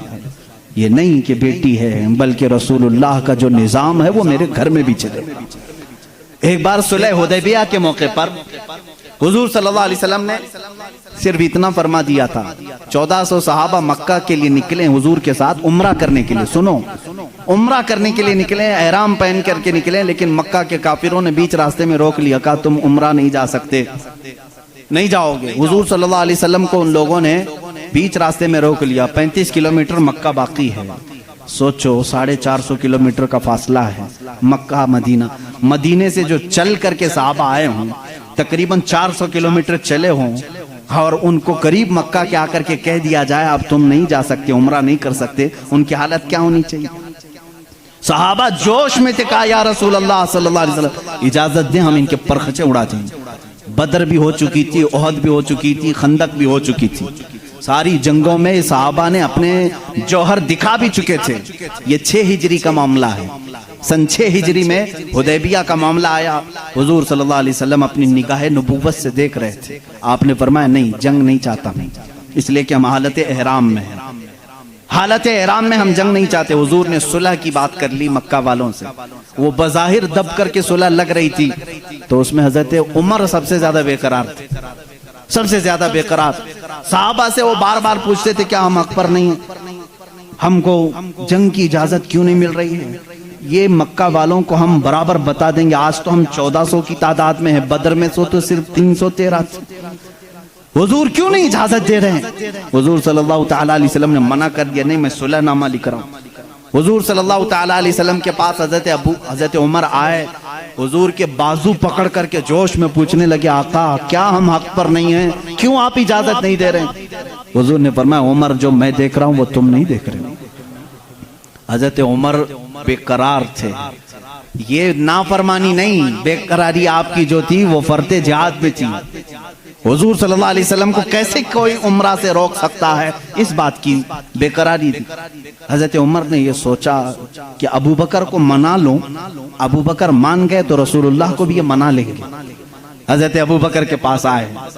صدیق اکبر رضی اللہ تعالیٰ عنہ کو انہوں نے زور سے کہا اے ابو بکر آپ نہیں دیکھ رہے ہیں ہم 1400 کی تعداد میں اور رسول اللہ صلی اللہ علیہ وسلم صلح لکھ رہے ہیں مکہ والوں کے ساتھ صلح، وہ بھی ایسی صلح کہ ہماری اس میں عزت نہیں ہے. مکہ والے ایسی صلح لکھا رہے تھے کہ جس میں ان کے ہی فائدے تھے، مدینے والوں کے فائدے نہیں تھے. حضرت عمر بار بار کہہ رہے تھے. حضرت ابو بکر صدیق کو چلا لایا، ان کے ہاتھ جھٹک دیے. حضرت ابو بکر صدیق نے کہا الزم غرضک یا عمر، اے عمر اپنا ہوش سنبھال، تو کس کے فیصلے پر بات کر رہا ہے؟ وہ محمد الرسول اللہ صلی اللہ تعالیٰ علیہ وسلم، اللہ کے رسول صلی اللہ علیہ وسلم. جنگ کہیں تو جنگ ہے، صلح کہیں تو صلح ہے. میرا ایمان ہے کہ رسول جو کرتے ہیں وہ اپنی طبیعت سے نہیں، وہ وحی الہی سے کرتے. حضرت عمر نے کہا اس دن مجھے احساس ہوا کہ ایمان کیا ہے.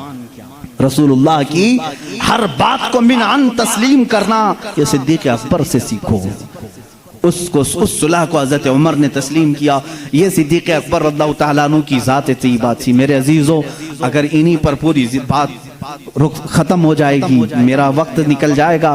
سیدنا ابو بکر صدیق رضی اللہ تعالیٰ عنہ تقریباً 2 سال اور چند ماہ آپ نے خلافت کے امور کو سنبھالا، اور آپ کی عمر مبارکہ 60 سال سے تجاوز کر چکی تھی. 63 سال کے قریب آپ کی بھی عمر مبارکہ تھی.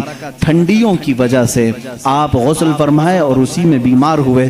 جمادی الاخر کا مہینہ تھا، جمادی الاخر کی 18 تاریخ تھی جب سیدنا ابو بکر صدیق رضی اللہ تعالیٰ عنہ اپنے چند صحابہ کو جمع کیا اور کیا وصیت کی جانتے ہیں کہ یہ میرا آخری وقت ہے. میں خلافت کو 6 صحابہ کے حوالے کر کے جا رہا ہوں جو عشرہ مبشرہ میں سے تھے. حضرت عثمان تھے، حضرت علی تھے، حضرت عمر تھے، حضرت طلحہ تھے، حضرت عبد الرحمن بن عوف تھے. یہ صحابہ سعد رضی اللہ تعالیٰ عنہ تھے. یہ صحابہ کے حوالے کر کے جاتے ہیں. یہ آپس میں جس کو خلیفہ بنائے اے مسلمانوں تم اس کو خلیفہ مان لینا. دیکھیں خلافت کے معاملات کیسے چل رہے ہیں وہ میں آج آپ کو ڈیٹیل میں لے جا رہا ہوں. یہ 18 جمادی الاخر کی تاریخ تھی جب حضرت ابو بکر صدیق رضی اللہ تعالیٰ عنہ اپنے گھر والوں کے ساتھ بیٹھے آخری وصیت یہ کرتے ہیں میرا انتقال ہو جائے، مجھے غسل دیا جائے، کفن دیا جائے، تو دفن کرنے سے پہلے میرے جنازے کو رسول کریم صلی اللہ علیہ وسلم کے حجرے کے سامنے لا کر رکھنا. حضور صلی اللہ علیہ وسلم کا مزار اقدس کہاں تھا؟ عائشہ صدیقہ کا حجرہ تھا اور دروازہ لگتا تھا، وہ ایک کمرہ تھا، دروازہ تھا. حضرت ابوبکر کہتے ہیں اس دروازے کے پاس جنازے کو لا کر رکھ دینا اور خبردار کہیں لے جا کر کے اٹھا کر دفن نہ کرنا، بلکہ باہر کھڑے ہو کر کے اجازت مانگنا. اے اللہ کے رسول، تمہارا رفیق، تمہارا دوست آپ کے بغل میں دفن ہونے کی اجازت مانگتا ہے. اگر رسول کریم صلی اللہ علیہ وسلم اجازت دے دے تو مجھے حضور کے پہلو میں دفن کر دینا. یہ ہو سکتا ہے میرے عزیزوں، اس بات کو شاید وہابی سن رہے ہوں گے تو تڑپ جانا چاہیے کہ صدیق اکبر نے یہ نہیں کہا، صحابہ نے بھی یہ نہیں پوچھا اجازت قبر والے سے. کیسے اجازت؟ وہ رسول پاک قبر میں ہے اور کہنے والا کوئی عام آدمی نہیں، ابو بکر صدیق ہے، خلیفۃ المسلمین ہیں رضی اللہ عنہ. صحابہ نے بھی کچھ بھی کہا نہیں. ٹھیک ہے، سب کو شاید عقیدہ وہی تھا جو آج بریلی کے امام نے ہمیں دیا ہے. صحابہ کا عقیدہ وہی تھا، تو زندہ ہے واللہ، تو زندہ ہے واللہ، میری چشم عالم سے چھپ جانے والے. اسی لیے انہوں نے نہیں کہا، پوچھا نہیں. وفات ہو گئی، غسل کے بعد، تجہیز تکفین کے بعد جنازہ لایا گیا اور ان کے مطابق صحابہ نے دروازے کے باہر کھڑے ہو کر کے پوچھا بھی، اے اللہ کے رسول، آپ کا رفیق، آپ کا خلیل، آپ کا یار غار آپ کے پہلو میں دفن ہونا چاہتا ہے. صحابہ کا عقیدہ دیکھو، ملاحظہ کرو. اس وقت فرماتے ہیں صحابہ باہر تھے، اچانک دروازے کی چٹکنی کھلی، دروازہ کھل گیا، قبر اطہر سے آواز آئی، ادخل الحبیب الی الحبیب، حبیب کو حبیب کے ساتھ داخل کرو. عزیزان گرامی، رسول کریم صلی اللہ تعالیٰ علیہ وسلم کی اس آواز کو کون نہیں پہچانتا تھا؟ صدیق اکبر اللہ تعالیٰ عنہ کو اجازت کے بعد دفن کیا گیا ہے. حضور اکرم صلی اللہ تعالیٰ علیہ وسلم کے پہلو میں وہ آرام فرمائے ہیں. صدیق اکبر کی کیا ذات ہے میرے عزیزو.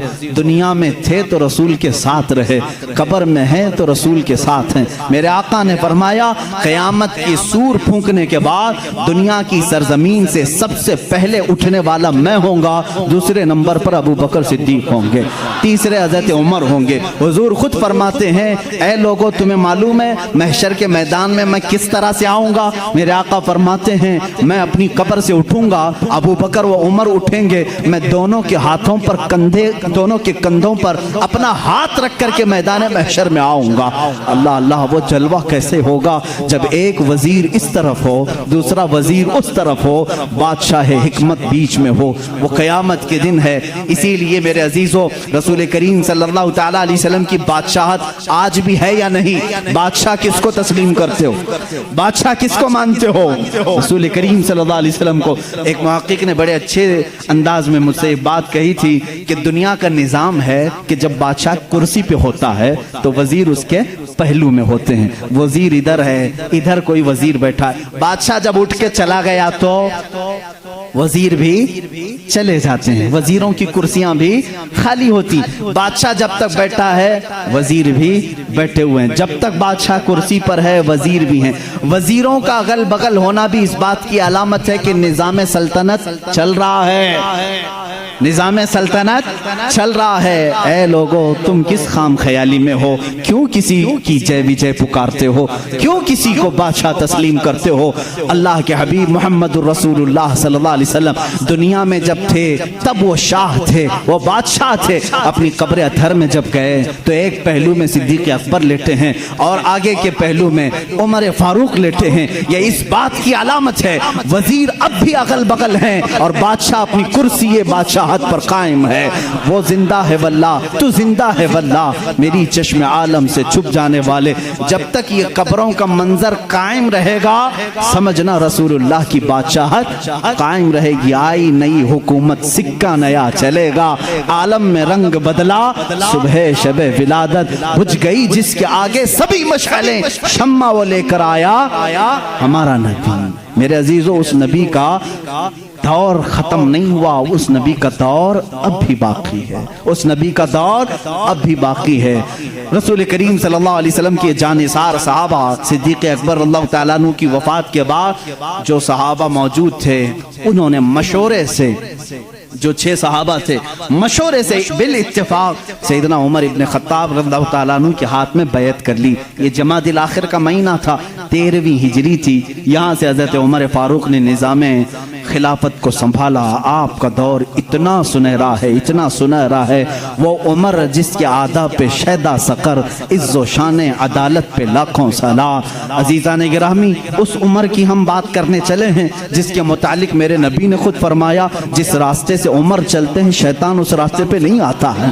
جہاں تک عمر کی خوشبو جاتی ہے شیطان اس سے دور بھاگتا ہے۔ لو کان بعدی نبیا لکان عمر بن خطاب، حضور صلی اللہ علیہ وسلم فرماتے ہیں اگر میرے بعد کوئی نبی ہو سکتا تو عمر ابن خطاب ہوتے، لیکن میں خاتم النبیین ہوں، میرے بعد کوئی نبی نہیں آ سکتا۔ اس لیے کہ عمر فاروق رضی اللہ تعالیٰ عنہ کی زبان پاک ایسے مشورے ہوتے تھے، کئی مرتبہ کا معاملہ ایسا ہے لوگ الگ الگ مشورے دیتے، حضرت عمر جو مشورہ دیتے تھے اسی کے مطابق قرآن کی آیت آ جاتی تھی۔ الموافق رأیہ للوحی والکتاب، آپ کا لقب دیا گیا۔ پردے کے معاملات جو آئے عورتوں پر یہ حضرت عمر کے مشورے سے آئے، اذان دینے کے جو الفاظ ہیں یہ حضرت عمر کے مشورے سے ہیں، یہ تمام معاملات میں حضرت عمر نے خود مشورہ دیا تھا اور اللہ نے حکم بھی ویسے ہی نازل فرمایا۔ اور حدیث میں یہ ملتا ہے کہ عمر کی زبان پر اللہ کے کلمے ہوتے ہیں۔ اللہ رب العزت کی جو صداقت ہے، جو حقانیت ہے، وہ حضرت عمر فاروق کی زبان پر قائم ہوتی۔ سیدنا عمر فاروق رضی اللہ تعالیٰ عنہ نے 10 سال خلافت کے اس نظام کو سنبھالا۔ کتنے؟ 10 سال۔ لیکن آپ کا نظام ایسا تھا، آج پوری دنیا میں لاکھوں عمر ہوں گے لیکن صرف اگر آپ عمر کہو گے تو ذہن پہلے عمر ابن خطاب کی طرف جائے گا۔ لاکھوں عمر آئے گئے اس کے بعد، لیکن صرف اگر عمر کہو گے یا عمر فاروق کہو گے کسی کا ذہن دوسرے عمر کی طرف نہیں جاتا، اسی رسول کے عمر کی طرف جاتا ہے۔ اپنے تو اپنے، غیروں نے بھی مثال تھی، غیروں نے بھی مثال تھی ہندوستان کی۔ یہاں پر گاندھی جی کو آپ کون نہیں جانتا؟ نہیں جانو گے تو وٹامن یم بھی نہیں رکھ سکتے۔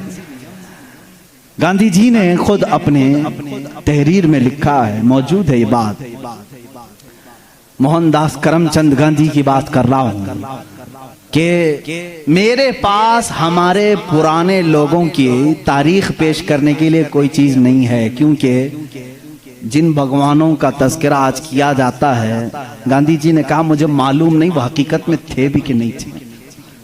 یہ میں دوسروں کی بات نہیں کر رہا ہوں، اسی لیے تو گاندھی جی کو RSS والے نہیں مانتے۔ ہاں صاف بات میں بتا رہا ہوں، انہوں نے لکھا ہے کہ مجھے معلوم نہیں کہ ہمارے مذہب کی جو شخصیات ہیں وہ حقیقت میں تھی بھی کہ نہیں تھی، لیکن ہندوستان کی پارلیمنٹ اب قائم ہوگی تو جو بھی سنبھالے گا میں اس کو 2 نام دے سکتا ہوں کہ ان کی طرح سنبھالو، ایک ابو بکر دوسرے عمر کا۔ کہا کہ یہ 2 نام خالی خیالی نہیں ہیں، فیلڈ پر تھے اور کر کے دکھایا۔ گاندھی جی پڑھے لکھے آدمی تھے اور ہسٹری کے وہ شوقین بھی رہے، جس کی وجہ سے تاریخ میں اس طرح کی دلچسپی تھی۔ ان شخصیات کا حوالہ کیوں دیا؟ کچھ لوگوں نے پوچھا بھی، کہا کہ نظام خلافت، نظام حکومت سنبھالنے کا مطلب یہ نہیں ہے کہ کرسی پر بیٹھے اور کسی قلعے کی فصیل پر چڑھ کر کے صرف چلائے، یہ نظام حکومت سنبھالنے کا مطلب نہیں ہے۔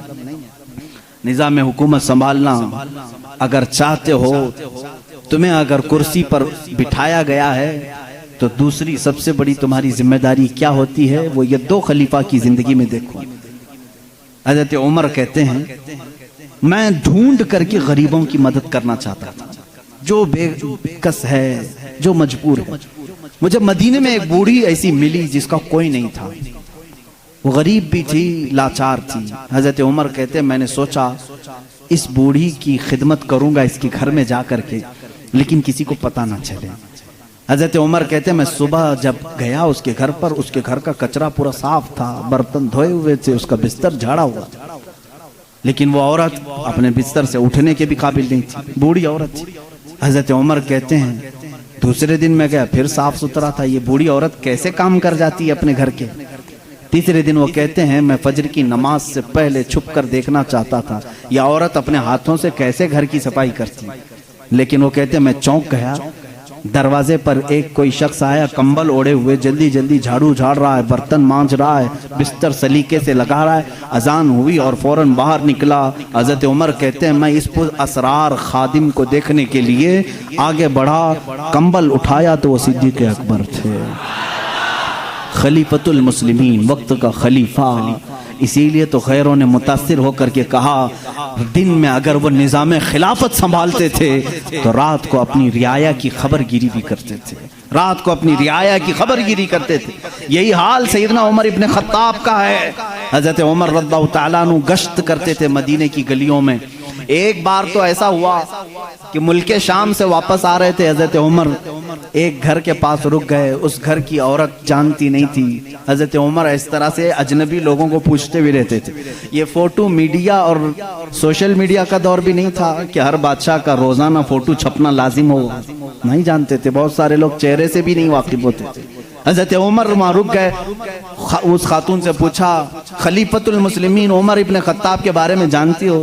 وہ کہتی ہاں جانتی ہوں، بہت اچھا آدمی، لیکن میری اس کو خبر نہیں، میری اس کو خبر نہیں۔ کہا کیوں؟ کہا مجھ تک اس کا غلہ پہنچا نہیں ہے، میرے گھر میں بھی فاقہ ہے۔ حضرت عمر نے کہا عمر امیر المومنین وہ مدینے میں رہتا ہے، تیرے تک خبر کیسے پہنچے گی؟ اتنی دور تو رہتی ہے ملک شام کے راستے میں۔ اس بوڑھی عورت نے کہا اگر اس کو یہاں تک کی خبر نہیں پہنچ سکتی تو اسے خلیفہ بھی نہیں بننا چاہیے۔ اگر اتنے دور کی کسی غریب کی خبر اس کو نہیں پہنچتی تو اسے خلیفہ بھی نہیں ہونا چاہیے۔ حضرت عمر اس رات اتنا روئے کہ ان کی داڑھی بھیگ گئی۔ سچ کہا اس خاتون نے، گئے بازار سے سامان خرید کر اپنے کندھے پر اٹھا لائے اور اس عورت کے گھر پہنچا ہے۔ ایک گھر مدینے کا ایسا بھی آپ نے دیکھا جہاں رات کو عورت اپنے بچوں کو تھپک کر سلاتی تھی اور ہانڈی میں کچھ جل رہا ہوتا تھا، آگ لگی ہے ہانڈی میں، پکنے کی آواز آتی۔ حضرت عمر دیکھ رہے تھے، آواز سن رہے تھے، بچوں کو ماں کہہ رہے سو جاؤ سو جاؤ، بچے کہہ رہے ماں تو روزانہ یہی بول کے سلاتی ہے، 2 دن سے پک رہا ہے، کب پکتا ہے، ہم رات کو بھوکے سو جاتے۔ حضرت عمر دستک دیتے ہیں، اس گھر والی سے پوچھتے ہیں کیا معاملہ ہے؟ کہا گھر میں کچھ بھی نہیں۔ پھر یہ ہانڈی میں کیا ہے؟ کہا پانی اور پتھر رکھی ہوں بچوں کو بہلانے کے لیے کہ اسی آس میں سو جائیں گے۔ حضرت عمر رضی اللہ تعالیٰ عنہ فرماتے ہیں مجھے اس کی خبر نہیں ہوئی، بیت المال میں گئے، پورا تھیلا اٹھایا آٹم کا، اناج کا، اپنے کندھے پر لے کر نکلے۔ ان کی غلام نے کہا یہ ہمیں دے دیں، ہم لے کر چلتے ہیں۔ سختی سے کہا قیامت کے دن کیا تو میرے اعمال کا بوجھ اٹھا پائے گا؟ مجھے اٹھانے دے۔ لے کر کے آئے، نقاب باندھے ہوئے تھے اپنے چہرے پر۔ اس خاتون سے کہا میں روٹیاں پکاتا ہوں۔ گھر میں داخل ہو کر آٹا گوندھا، روٹیاں پکائی، بچوں کو جگایا، ان کا منہ دھویا اور روٹیاں انہیں پروسنے لگے۔ وہ خاتون کی آنکھوں میں آنسو آ گئے۔ کہا تجھ جیسا فرشتہ اللہ نے اتارا ہے، میرے گھر کئی دنوں کے بعد غذا آئی ہے۔ اس خاتون سے حضرت عمر نے پوچھا عمر کے بارے میں تمہارا کیا خیال ہے؟ عمر کے بارے میں تمہارا کیا خیال ہے؟ وہ کہتی ہے بہت نیک ہے، خلیفہ رسول ہے، لیکن کیا کروں مجھ جیسی غریب کی فریاد شاید اس تک نہیں پہنچی۔ اگر میرے بچے بھوکے مر گئے تو میں قیامت کے دن یہ شکایت ضرور کروں گی۔ حضرت عمر ہچکیاں لگ گئیں، زور سے ہچکیاں آ گئیں حضرت عمر کو۔ وہ خاتون کہنے لگی میرے بھائی تجھے کیوں اس بات کا خوف ہے؟ تجھے کیوں اس بات کا ڈر ہے؟ تو کیوں رو رہا ہے؟ حضرت عمر جن کی آنکھیں لال ہو چکی تھی، غم کی وجہ سے بدن پہ کپ کپی تھی، نقاب ہٹایا، اس خاتون کو کہا عمر ابن خطاب میں ہی ہوں۔ وہ خاتون مچل گئی اور کہا اے رب ذوالجلال تو گواہ ہو جا، میں عمر کی یہاں پر بھی گواہی دیتا ہوں اور قیامت کے دن بھی گواہی دوں گی کہ اگر کسی غریب کی خبر گیری کوئی کر سکتا ہے تو وہ عمر ابن خطاب ہے۔ 1 سال پورے مدینے میں قحط آ گیا، وہ پورے سال تک حضرت عمر فاروق نے سالن نہیں کھایا، سالن نہیں کھایا، روٹی کو پانی میں بھگوتے تھے کھاتے تھے۔ لوگ کہتے تھے آپ کیوں نہیں کھا رہے ہیں، آپ خلیفہ ہیں؟ کہتے تھے قحط کا دور ہے، پتہ نہیں کون بھوکا ہے اور کون کھایا ہے، میں اس وقت تک نرم نہیں کھاؤں گا جب تک میری پوری رعایا خوشحال نہ ہو جائے۔ حضرت عمر کا یہ نظام تھا، جس کے بعد حالات ایسے ہو گئے، صرف 2.5 سال کے بعد صرف 2.5 سال کی خلافت کے بعد مدینے کے حالات یہ تھے میرے عزیزو، مدینے والے اپنی زکوٰۃ لے کر باہر آتے تھے، لینے والا کوئی نہیں تھا، زکوٰۃ لینے والا کوئی نہیں، سب زکوٰۃ دینے والے تھے۔ سیدنا عمر ابن خطاب رضی اللہ تعالیٰ عنہ نے اتنا کیپیبل کر دیا تھا، حضرت معاذ بن جبل یمن سے وہاں کا مال غنیمت مدینے میں بھیجتے ہیں حضرت عمر کے پاس کہ مدینے کے غربا اور مساکین میں یہ بانٹ دیں۔ بہت مال آیا تھا، حضرت عمر نے وہ زکوٰۃ کے مال کو حضرت معاذ بن جبل پر یہ کہہ کر کے واپس کر دیا، مدینے میں اب کوئی فقیر نہیں رہ گیا، سب زکوٰۃ نکالتے ہیں، اس کا کوئی مستحق نہیں، یمن میں ہی بانٹ دو۔ حضرت معاذ نے پھر دوبارہ بھیجا کہ یمن میں بھی کوئی فقیر باقی نہیں ہے، جو تھے ان کو بانٹنے کے بعد یہ بھیجا گیا ہے۔ حضرت عمر نے وہ مال دور کے کسی ملک بھیجا جہاں فقراء و مساکین تھے۔ یہ نظام عدل اگر کوئی قائم کر سکتا ہے تو وہ عمر ابن خطاب ہے رضی اللہ تعالیٰ عنہ۔ اور جانتے ہیں پوری کائنات کے لیے، پوری دنیا کے لیے حضرت عمر کے وہ کام جو آج بھی دنیا ان کی پیاسی ہے، اور پارلیمنٹ کے لا بنانے والوں کے لیے میرا چیلنج ہے، عمر ابن خطاب کے بنائے ہوئے قوانین کو چھوڑ کر آج پوری دنیا کی کسی پارلیمنٹ میں مکمل لا کوئی بنا ہی نہیں سکے گا، اس لیے کہ جرائم کے قوانین، بچوں کے قوانین، عورتوں کے قوانین، بوڑھوں کے قوانین، سب کے قوانین سب سے پہلے حضرت عمر فاروق نے مرتب کیے۔ اور جانتے ہیں یہ لے آؤٹ بنانے والا سسٹم، ڈیولپ کرنے والا سسٹم، سٹی بنانے کا پلان سیدنا عمر فاروق کا دیا ہوا ہے۔ سب سے پہلے بصرہ اور کوفہ آپ نے بنایا تھا، یعنی ماسٹر پلاننگ کے ساتھ سٹی بنائی گئی۔ روڈ بنانے کا سب سے پہلا کام حضرت عمر فاروق نے کیا ہے۔ تاریخ سب سے پہلے حضرت عمر فاروق نے قائم کی۔ بیت المال کا نظام سب سے پہلے حضرت عمر نے قائم کیا ہے۔ مسجدوں کے مؤذن اور مسجدوں کے اماموں کے لیے تنخواہ کا سسٹم حضرت عمر فاروق نے قائم کیا ہے۔ اور اتنا ہی نہیں، عدل کا حال تو ایسا تھا کہ کسی کے ساتھ کوئی رعایت نہیں، کسی کے ساتھ کوئی رعایت نہیں، چاہے وہ کوئی بھی ہو۔ مصر کے گورنر کے بارے میں لوگوں نے صرف اتنا کہا کہ ان کے ہاں بہت قیمتی گھوڑا ہے، بہت پیسوں کا گھوڑا ہے، اور ان کا لباس بہت مہنگا ہے، یہ گورنر ہیں۔ حضرت عمر کے پاس یہ شکایت آئی، ان کو بلایا اور بلا کر کے کہا تو رعایا کے ساتھ کیا کرنے کے لیے تجھے بھیجا گیا؟ وہاں کے پیسوں سے تو نے قیمتی گھوڑا خریدا، قیمتی لباس پہنا۔ وہ ان کی گورنری کو معزول کر کے 100 بکریاں خرید کر کے ان کو دیا کہ اب زندگی بھر یہ بکریاں تو چرائے گا۔ بکریاں چرانے پر گورنر کو رکھ دیا۔ یہ ان کے معاملات میں پھر کوئی کچھ نہیں کہہ سکتا تھا۔ بڑے بڑے صحابہ، حضرت سعد ابن ابی وقاص کو معزول کر دیا تھا۔ خالد بن ولید رضی اللہ تعالیٰ عنہ، جن کو سیف اللہ کہا جاتا ہے، جس جہاد میں بھی وہ جاتے تھے فتح ہونا لازمی ہو جاتا تھا، یہ تو سب کو معلوم ہے۔ حضرت خالد بن ولید اپنی زندگی میں اتنی جنگیں کی ہیں، کوئی جنگ میں شکست نہیں ہوئی۔ ان کا یہ فخر تھا، جب جہالت میں تھے نا، اسلام نہیں لائے تھے، وہ جنگ احد کے سپہ سالار بن کے آئے تھے، اس میں بھی ان کو ہی فتح ملی تھی۔ کہتے کفر کی حالت میں بھی اللہ نے فتح ہی دی تھی، اسلام میں آئے تب بھی اللہ نے فتح ہی لکھی تھی۔ حضرت خالد بن ولید ایک ایسے جرنیل کا نام ہے جس کا نام قیامت تک قائم رہے گا، لیکن حضرت عمر فاروق رضی اللہ تعالیٰ عنہ نے سپہ سالاری سے ان کو معزول کر دیا تھا۔ سسپینڈ کرنا معمولی بات نہیں، لیکن حضرت عمر کیوں کرتے تھے جانتے ہیں؟ بعض لوگ اس کو نکتہ چینی کرتے ہیں، حضرت عمر اس کو ہٹائے اس کو ہٹائے۔ حضرت عمر فاروق رضی اللہ تعالیٰ عنہ کے پاس کچھ لوگ سفارش لے کر کے آئے، خالد بن ولید کے بغیر جہاد کا میدان کیسے ہوگا؟ ان کو آپ نے معزول کیا۔ کام معزول کیا ہوں، لیکن سپاہی بن کر کے وہ جائیں گے، سپاہی بن کر کے جائیں گے، سپہ سالار کوئی اور ہوگا۔ صحابہ نے پوچھا اس فیصلے کو لینے میں کوئی حکمت ہے امیر المومنین؟ اللہ اللہ، توکل دیکھیں۔ امیر المومنین نے کہا ہاں ضرور حکمت ہے، میں مسلمانوں کو یہ بتانا چاہتا ہوں کہ کوئی جہاد، کوئی جنگ خالد بن ولید کی وجہ سے فتح نہیں ہوتی، اللہ کی مدد سے ہوتی ہے۔ سارے لوگ یہ ڈیپینڈ ہو کر کے نہ بیٹھ جائیں کہ اسی کی وجہ سے ہوتی ہے، میں اس اصول کو توڑنا چاہتا ہوں، فتح جو ملتی ہے وہ اللہ کی طرف سے ہوتی ہے۔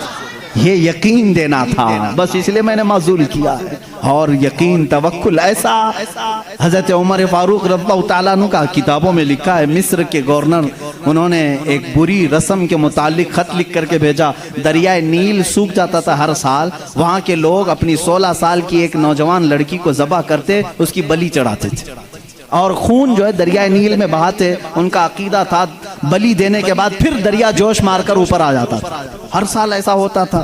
انہوں نے جب اسلامی حکومت وہاں آ گئی تو لوگوں نے وہاں کے گورنر سے, جو مسلمان تھے, صحابی تھے, ان سے پوچھا ہر سال ہمارا معمول ہے, اس سال بھی آپ اجازت دیں, جلوس نکالیں گے, ایک لڑکی کو ذبح کریں گے, اس کا خون ڈالیں گے. انہوں نے کہا میں تو یہ کام نہیں کروں گا, اور اگر ایسا ہے تو دیکھا جائے گا. وہ خاموش رہے.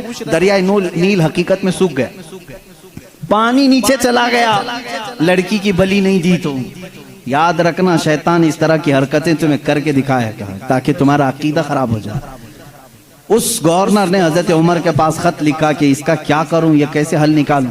حضرت عمر فاروق رضی اللہ تعالیٰ عنہ نے جواب میں 2 خط بھیجے, ایک گورنر کے نام اور ایک دریائے نیل کے نام. دریائے نیل دریا ہے, کیا دریا بھی خط پڑھتا ہے, دریا بھی بات چیت کرتا ہے. ہاں, رسول کے غلاموں کے ساتھ ہر چیز بات چیت کرتی ہے, ہر چیز بات چیت کرتی ہے. حضرت عمر نے ایک خط گورنر کے نام پر لکھا, تم فکر مت کرو, تم اپنے کام پر باقی رہو, رسول اللہ کی شریعت کا نفاذ قائم رہے. اور رہی بات دریا جو سوکھتا ہے, میں اس کو لیٹر لکھ رہا ہوں. اس کو خط لکھا, کیا بسم اللہ الرحمن الرحیم, اے نیل. یہ خط عمر ابن خطاب رسول اللہ کے خلیفہ کی طرف سے دریائے نیل کے لیے. میں کہتا ہوں اے نیل, اگر تو اپنی مرضی سے بہتا ہے تو ہمیں تیرے پانی کی ضرورت نہیں, اور اگر تو اللہ کے حکم سے بہتا ہے تو عمر ابن خطاب رسول کی خلافت کو جو قائم کیا ہے, حکم دیتا ہے کہ اللہ کے حکم سے جاری ہو جا. اتنا لکھا اور کہا یہ دریائے نیل کو دینا اور یہ مصر کے گورنر کو دینا. خط لے کر کے قاصد آیا, قاصد نے گورنر کو خط پکڑا ہے, گورنر کے نام پر تھا, وہ پہنچا. دریائے نیل کے نام پر تھا جو دریائے نیل کو دیا گیا.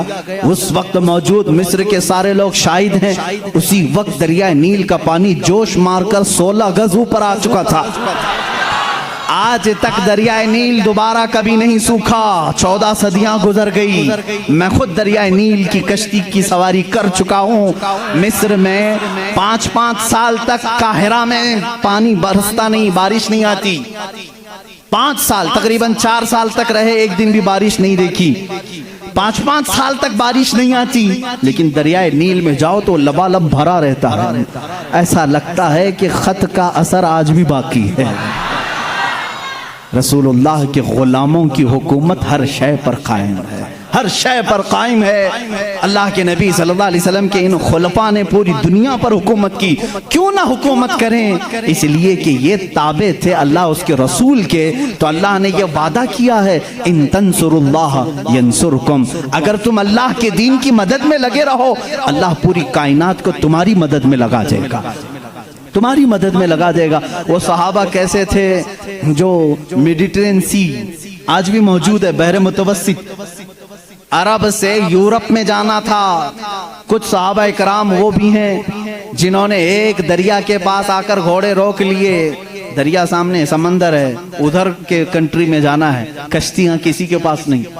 جو جرنیل صحابی تھے, سپہ سالار, سبوں نے کہا کیا کریں, یہاں دریا کشتی کوئی نہیں لایا, ہم واپس چلیں, دوسرا کوئی راستہ دیکھیں. اس صحابی نے کہا بہت لمبا سفر کر کے آئے, واپسی کا کوئی راستہ نہیں ہو سکتا. کہا سامنے سمندر ہے. کہا ہم رسول کے غلام ہیں, رسول کریم صلی اللہ علیہ وسلم کے غلام ہیں, بھلا آج تک کوئی آندھی ہمارا راستہ روک سکی ہے, کوئی طوفان ہمارا منہ موڑ سکا ہے. اس صحابی نے ایسی تقریر کی اور صحابہ نے پوچھا کرنا کیا ہے یہ تو بتائیں. سپہ سالار صحابی نے کہا اللہ کا نام لو, گھوڑے دوڑاؤ, سمندر میں چلتے چلو. وہ صحابہ کہتے ہیں سپہ سالار صحابی آگے بڑھتے رہے, سمندر میں گھوڑے دوڑتے رہے, یہاں تک کہ پورے سمندر کا سفر طے ہو گیا. کسی گھوڑے کی ٹاپ پر ایک بوند پانی تک نہ لگا. دشت تو دشت ہے, اقبال نے اسی کے لیے کہا دشت تو دشت ہے, دریا بھی نہ چھوڑے ہم نے, بحر ظلمات میں دوڑا دیے گھوڑے ہم نے. دی اذانیں کبھی یورپ کی کلیساؤں میں تو کبھی افریقہ کے تپتے ہوئے صحراؤں میں، آ گیا عین لڑائی میں گر وقت نماز، قبلہ روحوں کے زمین بوس ہوئی قوم حجاز، ایک ہی صف میں کھڑے ہو گئے محمود و ایاز، نہ کوئی بندہ رہا نہ کوئی بندہ نواز۔ یہ ہماری تاریخ ہے، یہ ہماری شان ہے۔ سیدنا عمر ابن خطاب رضی اللہ تعالیٰ عنہ کے دور خلافت کے سنہرے کام بہت طویل ہے میرے عزیزو۔ اس نظام عدل کو میں آج بھی چیلنج کرتا ہوں۔ غسان کا ایک بادشاہ اسلام میں آیا ہے، اسلام قبول کر کے آیا ہے، حج کے لیے نکلے خوشی میں سارے مسلمان، حضرت عمر بھی اس میں ساتھ میں تھے، خلیفہ تھے۔ طواف کے دوران اس بادشاہ کی لنگی پر ایک مسلمان کا پیر پڑ گیا، لنگی سرک گئی، اس نے اپنی بے عزتی محسوس کی، تھپڑ مارا کعبے کے سامنے، اس مسلمان کو بہت اس نے مارا، وہ زخمی ہو گئے۔ انہوں نے شکایت کی حضرت عمر فاروق کے پاس۔ عادل، وہ عدل کی پیکر جو نظام رسول سے ذرا برابر ہٹ کر کبھی فیصلہ نہیں کرتے۔ حضرت عمر کا فیصلہ تو وہ ہے کہ ایک بندہ یہ حضور کے پاس فیصلہ لے کر کے آیا تھا، معلوم ہے نا، ایک یہودی اور ایک مسلمان زمین کے جھگڑے میں فیصلہ کیا۔ حضور نے فیصلہ کیا یہودی کے حق میں، یہ زمین تو چھوڑ دے، لیکن وہ مسلمان منافق تھا، دل میں بغض تھا، اس نے کہا میں رسول کا فیصلہ نہیں مانتا، عمر کے پاس فیصلہ لیں گے، عمر کے پاس کریں گے۔ وہ یہودی کو یقین تھا جو رسول فیصلہ کریں گے وہی عمر بھی کریں گے، لیکن یہاں معاملہ بدل گیا، یہاں معاملہ بدل گیا۔ وہ منافق یہ سوچتا تھا کہ عمر کو میں اپنی باتوں میں لے لوں گا، یہ یہودی ہے ہمارے دشمن، زمین میرے حوالے کر دی جائے۔ حضرت عمر کے پاس دونوں گئے اور کہا ہمارا معاملہ ایسا ایسا ہے۔ اس یہودی نے کہا اے عمر ایک بات سن لو، یہ فیصلہ تمہارے نبی کے پاس ہوا تھا۔ کہا انہوں نے کیا کہا؟ کہا میرے حق میں انہوں نے زمین کا فیصلہ کیا۔ پھر اس نے کیا کیا؟ کہا یہ نہیں مانتا، یہ کہتا ہے عمر کے پاس فیصلہ کریں۔ اللہ اللہ، کہا میں تو پھر اس کا فیصلہ کرتا ہوں۔ حضرت عمر اندر گئے، تلوار لائے اور اس کی گردن اڑا دی۔ کہا جو رسول کا فیصلہ نہ مانے عمر اس کا فیصلہ ایسی کرتا ہے۔ یہ بات مدینے میں مشہور بھی ہو گئی، مسلمان کا قتل کر دیا عمر نے۔ حضور نے ان کو بلایا اور کہا کہ تم نے ایک مسلمان کا قتل کیا؟ کہا میں اس کو مسلمان مانتا ہی نہیں جو آپ کو حکم نہیں مانتا، لیکن اگر میں غلطی پر ہوں تو یا رسول اللہ مجھے سزا دے دیں۔ اس وقت تک آیت نہیں آئی تھی، آیت نازل ہوئی، فَلَا وَرَبِّكَ لَا يُؤْمِنُونَ حَتَّى يُحَكِّمُوكَ فِي مَا شَجَرَ بَيْنَهُمْ۔ اے رسول قسم ہے تمہارے رب کی، اللہ فرما رہا ہے، اللہ فرما رہا ہے اے رسول تمہارے رب کی قسم، وہ ایمان والا ہو ہی نہیں سکتا جو اپنے آپسی معاملات میں آپ کو حکم نہیں مانتے۔ حضور نے فرمایا تب تو عمر نے صحیح فیصلہ کیا۔ اس فیصلے کے حامل علمبردار عمر کے پاس رضی اللہ تعالیٰ فیصلہ لے کر کے آئے، غسان کے بادشاہ اور ایک عام مسلمان کا۔ وہ بادشاہ ہے پہلے عیسائی تھا، مسلمان ہوا چند دن پہلے مسلمان ہوا ہے۔ دونوں کا فیصلہ آیا، حضرت عمر نے پوچھا کیا معاملہ ہے؟ وہ غسان کے بادشاہ نے کہا اے عمر امیر المومنین، کیا مجھے بھی کٹہرے میں کھڑا کریں گے؟ میں بادشاہ ہوں غسان کا، آپ مجھے اپنے بازو میں بٹھائیں۔ حضرت عمر نے کہا آج مقدمہ ہے، بادشاہ نہیں، تم بھی وہیں کھڑے رہو گے جہاں مقدمہ کرنے والا کھڑا ہے۔ دونوں کو کھڑا کیا، معاملہ پوچھا تو اس کے بعد حضرت عمر نے کہا تم نے زیادتی کی، اس کا غلطی سے پیر پڑا ہے، ہاں اگر تمہیں لگتا ہے کہ اس نے تمہاری بے عزتی کی تو سزا بھی تھوڑی ہونی چاہیے تھی، لیکن جتنا تم نے اس کو مارا ہے یہ اس کا حق ہے۔ کہا کیا فیصلہ ہوگا؟ حضرت عمر نے کہا اس عام مسلمان سے جتنے تھپڑ زیادہ اس نے لگائے تو بھی لگا دے، یہی فیصلہ ہے، جتنا اس نے زیادہ مارا ہے تو مار۔ وہ غسان کا بادشاہ کہتا ہے بادشاہ کو عام آدمی مارے گا؟ حضرت نے عمر نے کہا ہاں مارے گا، یہ نظام رسول ہے، یہ نظام رسول ہے، یہ قیصر اور کسریٰ کی حکومتیں نہیں ہیں، یہ اللہ کے نبی کی قائم کی ہوئی عدالت ہے۔ اس نے کہا ایک دن کی مجھے مہلت دیں، کل آ کر کے اس فیصلے پر عمل کیا جائے۔ آپ نے کہا مہلت تو دی جا سکتی ہے، جیسے ریمانڈ میں لیتے ہیں۔ اس کو چھوڑا گیا، لیکن وہ بادشاہ فرار ہو کر کے بھاگ گیا اور اسلام بھی چھوڑ دیا، مرتد ہو کے چلا گیا۔ حضرت عمر نے اس دن کہا، کچھ لوگ کہنے لگے حضرت عمر اس کے حق میں بات کرتے تو بادشاہ آج مسلمان رہتا، ایسی کچھ باتیں بھولی بھالی لوگ کرتے ہیں، ایسا کرتے تو اچھا ہوتا، ایسا نہیں کرنا چاہیے تھا۔ حضرت عمر نے جلال میں کہا اس طرح کے 1000 چھوڑ کر جائیں تو جائیں، لیکن نظام رسول کا ایک حرف بھی میں اپنے ہاتھ سامنے سے جانے نہیں دوں گا، عدل کے تقاضوں کو پورا میں ہمیشہ ہوتا رہنے دوں گا۔ یہ سیدنا عمر فاروق کی عدالت تھی۔ یہ آج پیس اینڈ جسٹس کی بات کرتے ہیں، ان لوگوں سے بات کرتے ہیں جن کے پاس عمر جیسی عدالت ہے۔ اے میرے عزیزو، عدالت کے نام پر آج بڑا دھبا ہے یہاں پر، بہت سارے معاملات ہو سکتا ہے بہت سارے لوگ میرے اوپر اس بات کا بھی کیس کر دیں کہ یہ حد کی عدالت ہے، عدالت کی بے عزتی کرتا ہے، ہو سکتا ہے۔ میرے عزیزو، میں اس عدالت کی عزت کرتا ہوں جہاں عدالت ہوتی ہے، میں اس کو جج اور عادل نہیں مانتا جو پارلیمنٹ کی سیٹ کی بھوک میں مسجدیں بیچ دیتا ہوں۔ میں اس کی عدالت کو نہیں تسلیم کرتا جو ایک قلیل جماعت کو نظر انداز کر کے حاکم پارٹی کی طرف بولتا ہے۔ میرے عزیزو، ایسے لوگ دنیا میں بہت سارے آئے جو ضمیر فروش ہوتے ہیں، ضمیر فروش ہوتے ہیں۔ ہندوستان بھی اسی ڈگر پر چلنے لگ گیا۔ اب تک دنیا کی سب سے بڑی ڈیموکریسی، سب سے بڑی جمہوریت ہندوستان میں تھی، جہاں پر نظام ایسا تھا، ہمارا عدلیہ کا نظام بہت اچھا تھا، ہماری کورٹ جتنی تھی یہاں پر سب کے ساتھ برابر کا سلوک کیا جاتا تھا، ہندو ہو مسلم ہو۔ آج بھی بہت سارے جج ہیں جو اوتھ لیتے ہیں کہ میرا دین، میرا مذہب، میرا سب کچھ انصاف ہوگا، سمویدھان ہوگا، میں سامنے کسی کو نہیں دیکھوں گا۔ اگر آپ لوگ کو یہ ویڈیو اچھی لگی ہو تو زیادہ سے زیادہ اس ویڈیو کو شیئر کریں، اپنے دوستوں کے ساتھ، اپنے رشتہ دار میں سبھی کے ساتھ اس ویڈیو کو شیئر ضرور کریں۔